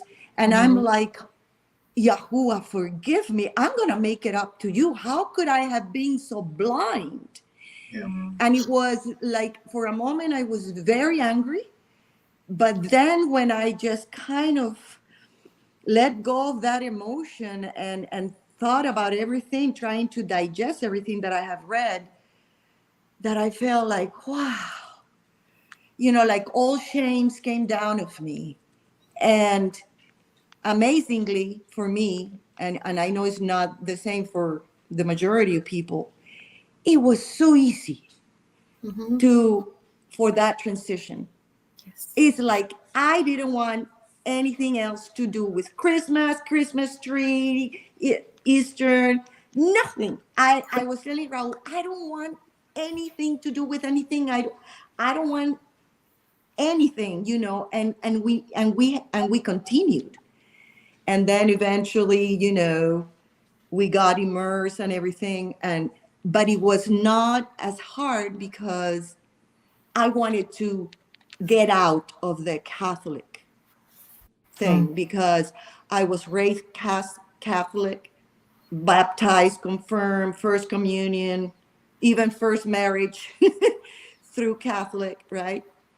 And I wanted to get out of it because I didn't like it. I went to schools because that's where they put me, all girls, non-school. And I did terrible, so they have to take me out after a year. But for some reason, it's like, I say, how can I get out of Catholic religion without Yahuwah? At that time, Dios or God. How can I? Because there has to be a creator. I mean, I cannot believe that this is it. I mean, you are born, you go to school, you go to work, you party, you drink, you eat, marry or not, and then you die. No, cannot be. But I couldn't get separated from the religion because I thought that he was linked to that religion. Yes. and so I that's why I was fading away from him. But at the same time, I had this struggle inside me, I say, no, there has to be something. And somehow, like I said, even then, when I didn't know what I know now, he guided me to where I am, or where we are. And we are so blessed. We always say we are so blessed, and we give him thank you every single day, you know. And we don't mind being set apart. I mean, No, we love our set apart life. I say, I love it. I don't care if we are called weird or particular or peculiar. That's awesome. That's awesome. That means that they see something in us that they don't see in the rest of the world, you know. So. You know, with a lot of what Sharon and I went through, just about everywhere we went, we were always looked upon different. You know, it's hard to explain, but it's like we didn't fit in. They didn't want us to be a part of their ways or whatever. And we struggled with that because we would fight to try to fit in, knowing that it wasn't Yah's plan for us to fit in there. You know, so we struggled with that quite a bit, you know, try to figure out what was going on, you know. Even to the point of breaking up Ike and my marriage. How many times was that? A couple times. Just And I'm like, really? we went. I was like, what is going on? Why? Why were they doing this if they say they loved our father? You know, I'm like, it's really. But coming out of the holidays was easy for me because back when I was a young man or a young teenager, my father was a Jehovah's Witness, so they didn't celebrate that stuff anyway. You know, so that was the easy part for me. Well, my first one was Halloween, and then it was Christmas, and then the last one was, guess what? Mother's Day. I was like, really? Really? You know, but I researched a lot of stuff. And so I researched all the things that Lou has in his books. And I was like, you know, if I had known Lou had these books, I wouldn't have to do all this research, you know, but it was not hard because I'm like, you know what? I've always wanted to follow him because following him is looking like him. And how can I do that if I'm going to do what the world's doing? But one of the things, it's like this. He says, like you say, to be set apart. He wants to know, are you wanting to be set apart for me, for my sake, you know? And that's what he doesn't want to flip the tongue like a reed weaving in the wind. He wants us to be sure of our walk. And so therefore he's constantly putting things in front of us to like examine. Huh? What did you say? No, it was my dog at my foot. Sorry. No, to examine our every walk. I mean, like with Ike and I, it's like every time we pray or talk about, it's like, thank you, Yah, you know, because we're like, it's all about him. It's not about us. You know, you all were just praising how you went through the book of John. And I'm thinking, man, I wish I'd caught it from the beginning. And as soon as I said that, Yah goes to me, I brought you in just right at the right time you needed to hear. So that's what he said. And what chapter was that, Ike? Do you remember? No, he didn't.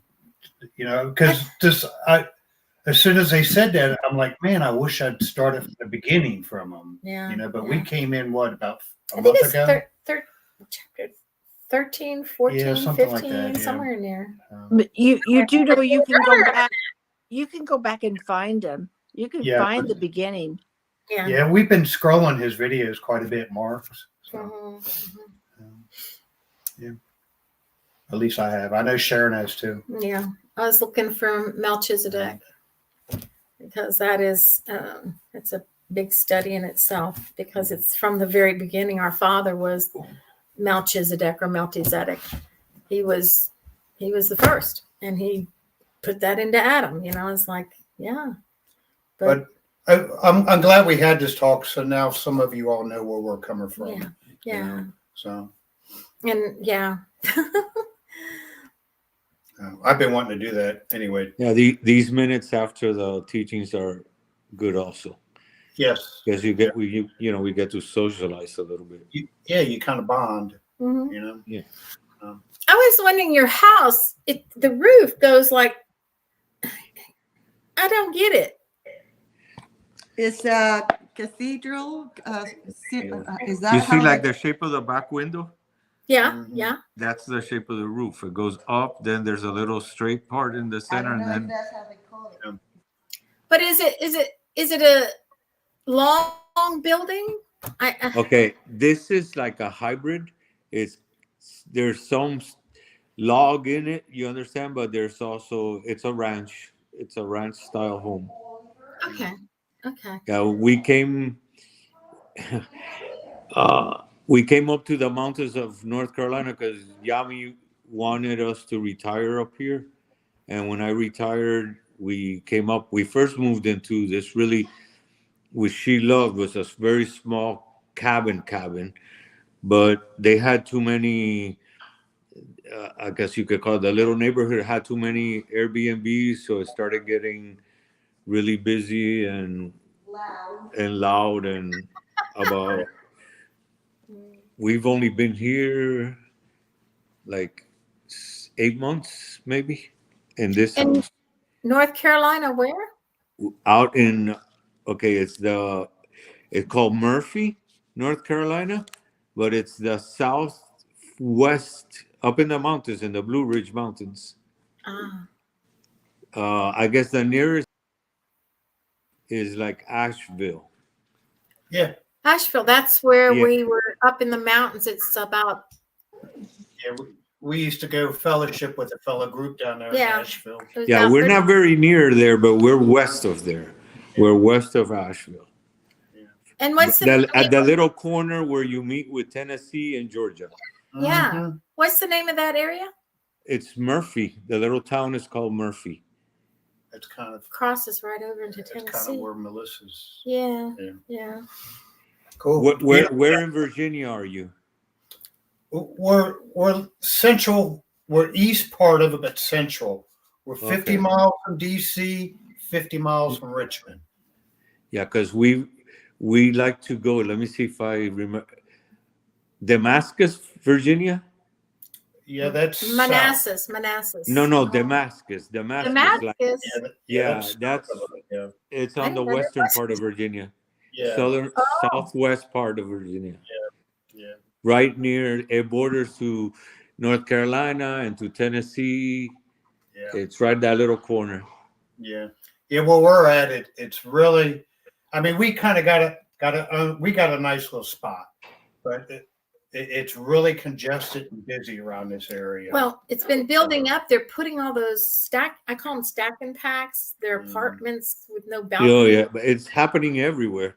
And all along the highway, 95 and Route 1 is we're 9 miles from Route 1, and about So 100. you're near I-95. Yes. Yeah. Okay. And Yeah, so east. Yeah. they're building a water park down on the end of this 9 miles to 95. And it's like they got a water park going up. They got all this stuff being created. So people are kind of encroaching on, and people are putting gates on their driveways. Property values have just skyrocketed around here. Yeah. Oh, yeah. I grew up in Miami, Florida, because I'm originally from Cuba. Okay. And Yami is originally from Venezuela. So, and I grew up in Miami. Then we moved to the west part of Florida.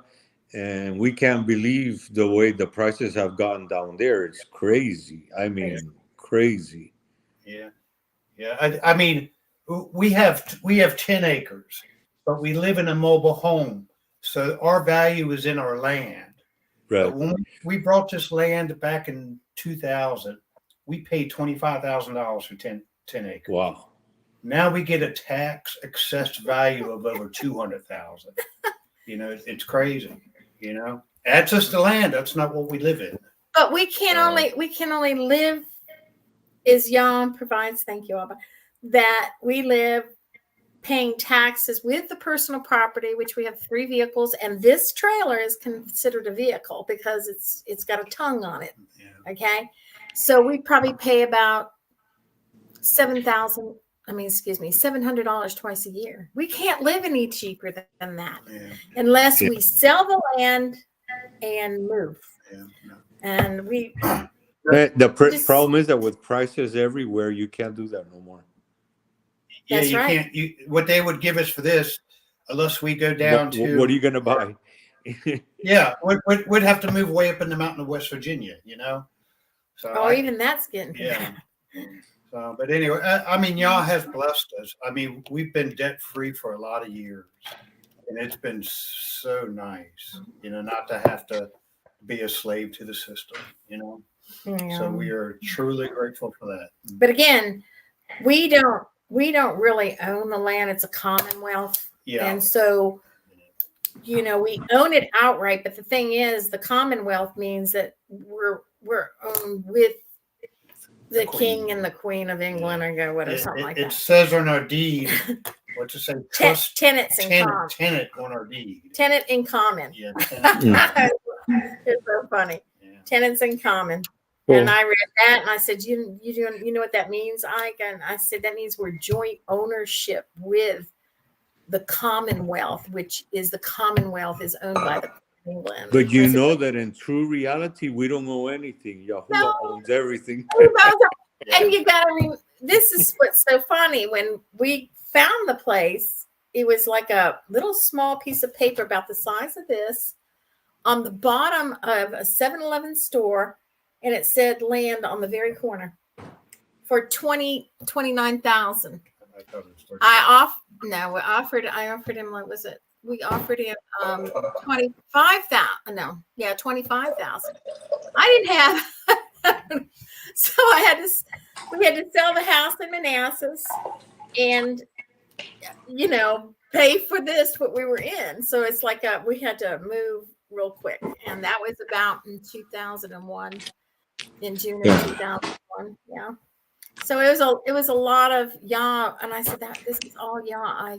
This is all Yah. That was even before we knew him. Yeah, well, we knew him with a J-Man and the G and all that, but that was part of our walk, and it was part of him thinking, not him knowing that we had to be able to hear him by following, you know, just directions of normal life for us to be able to understand life, okay, eternal.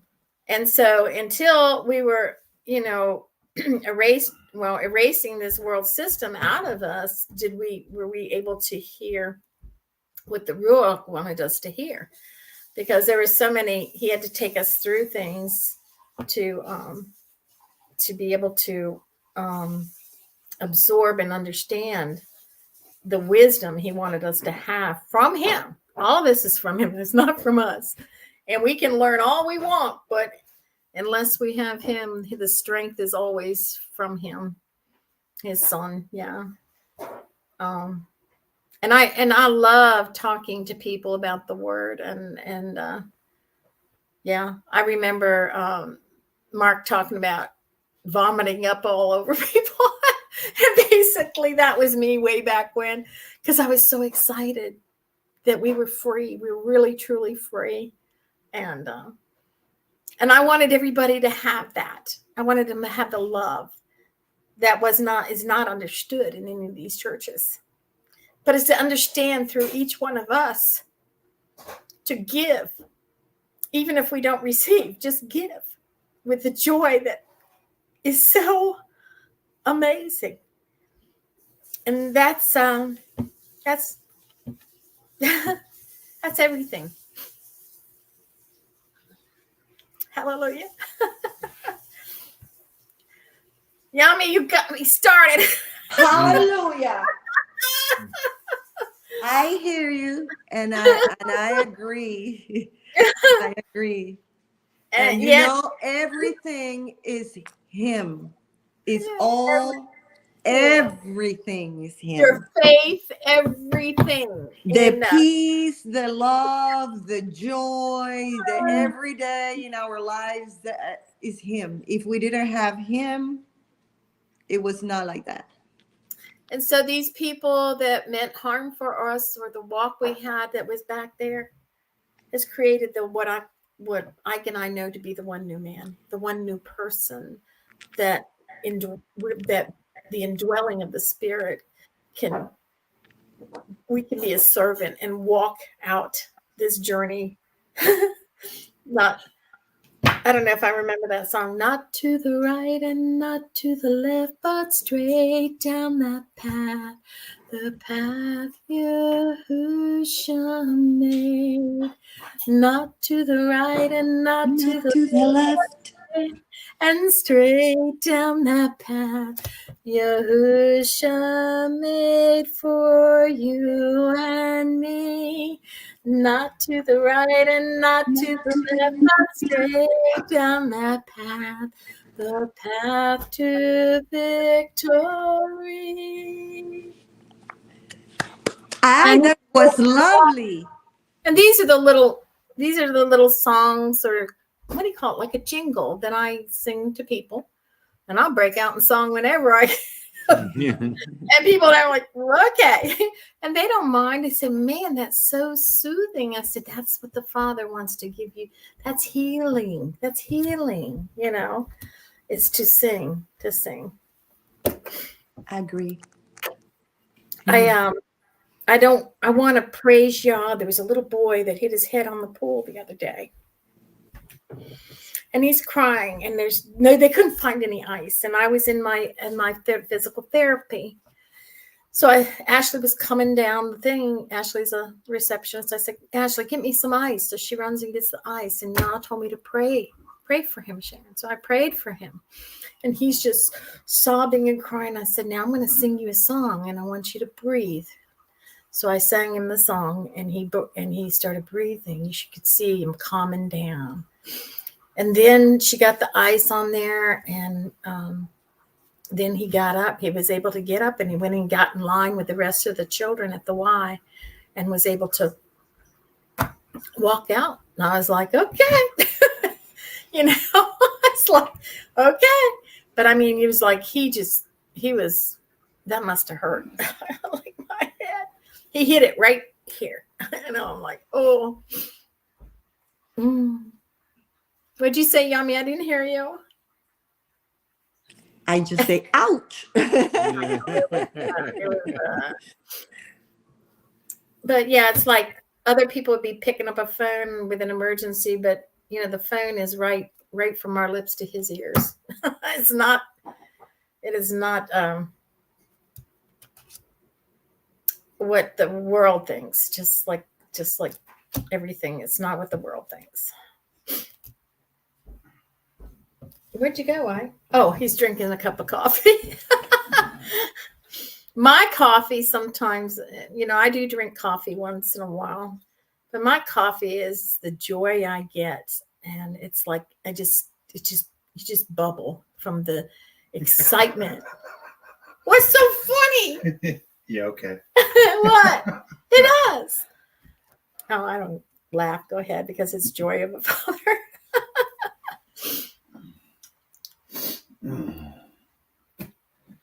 Did you want to say anything else, I'm good. I mean, to Phyllis, I mean, I think we told her once, but Lou has been such a blessing to us too. Oh, yeah. I mean, with all his work he had to put in, I mean, he has just really, helped us grow too.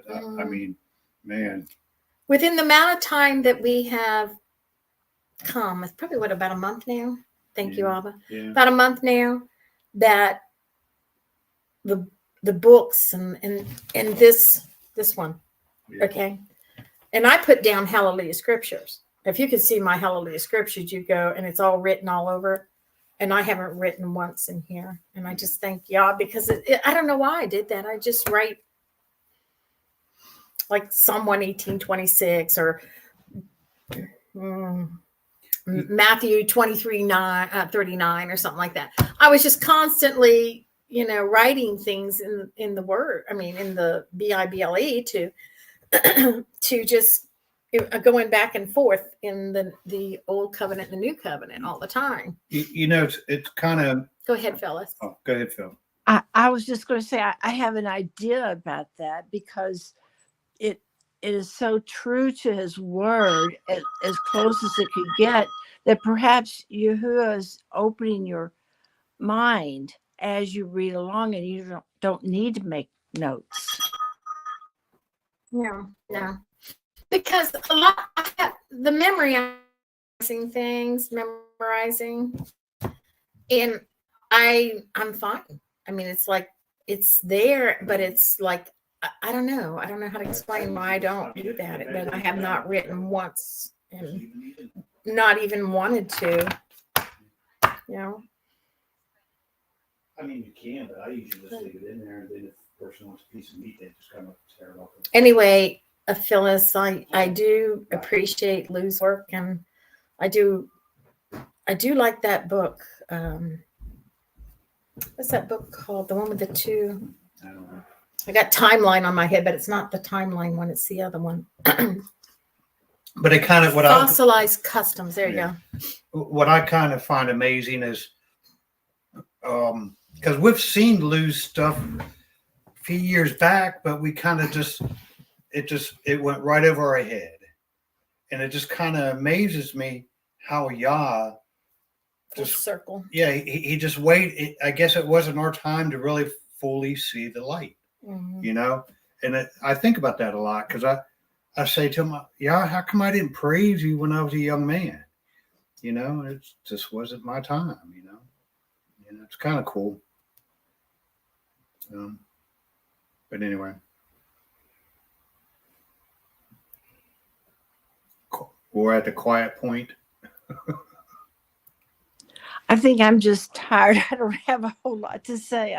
I'm sorry. No, you're No, fine. we're good. We can get him cut on out. Yeah. Oh, Yami, it's so good to see your smile. I love to see people smile. It's so healing. It gives what is it? Endorphins. Endorphins heal. You know, it's like dopamine. You know, like natural high. You can see the faces of people. I have no blocking. I'll say to you, I love you. And people, and all of a sudden they start smiling. And well, thank you. And it's just, it makes them feel good. Well, thank you. And I love you too. You know, I go, well, thank you. But it's amazing how it kind of, at first, when you see their face, it's like, what? And then they realize they were like hiding. And then all of a sudden you say, I love you. And they wake up, you know. It's a cool thing to see. I've been doing that a lot. That's great. Well, you know, How everybody's in here. What's going on? I grew up in a family that didn't have any of that. Those words show that. Yes, what's up? Go ahead and take us out the priestly blessing. Okay, 1 second. So with that, I said that I was going to do that in my life because that's what I heard from the word, was to share that with my children. I have a question for you, Mark. Yeah, go ahead. When you get a chance, share pictures of the new addition to the farm. Okay. Yeah. Okay, here we go.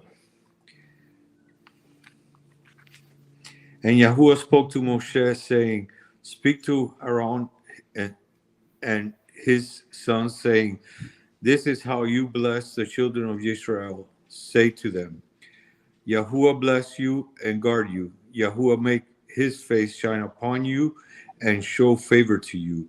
Yahuwah lift up his face upon you and give you shalom. Thus they shall put my name on the children of Israel, and I myself shall bless them. Baruch haba b'Shem Yahuwah. Baruch haba b'Shem Yahuwah. All right, Thank Mark. you. Thank Shalom. you. Bye, guys. Shalom. Hallelujah. Thank you. Shalom.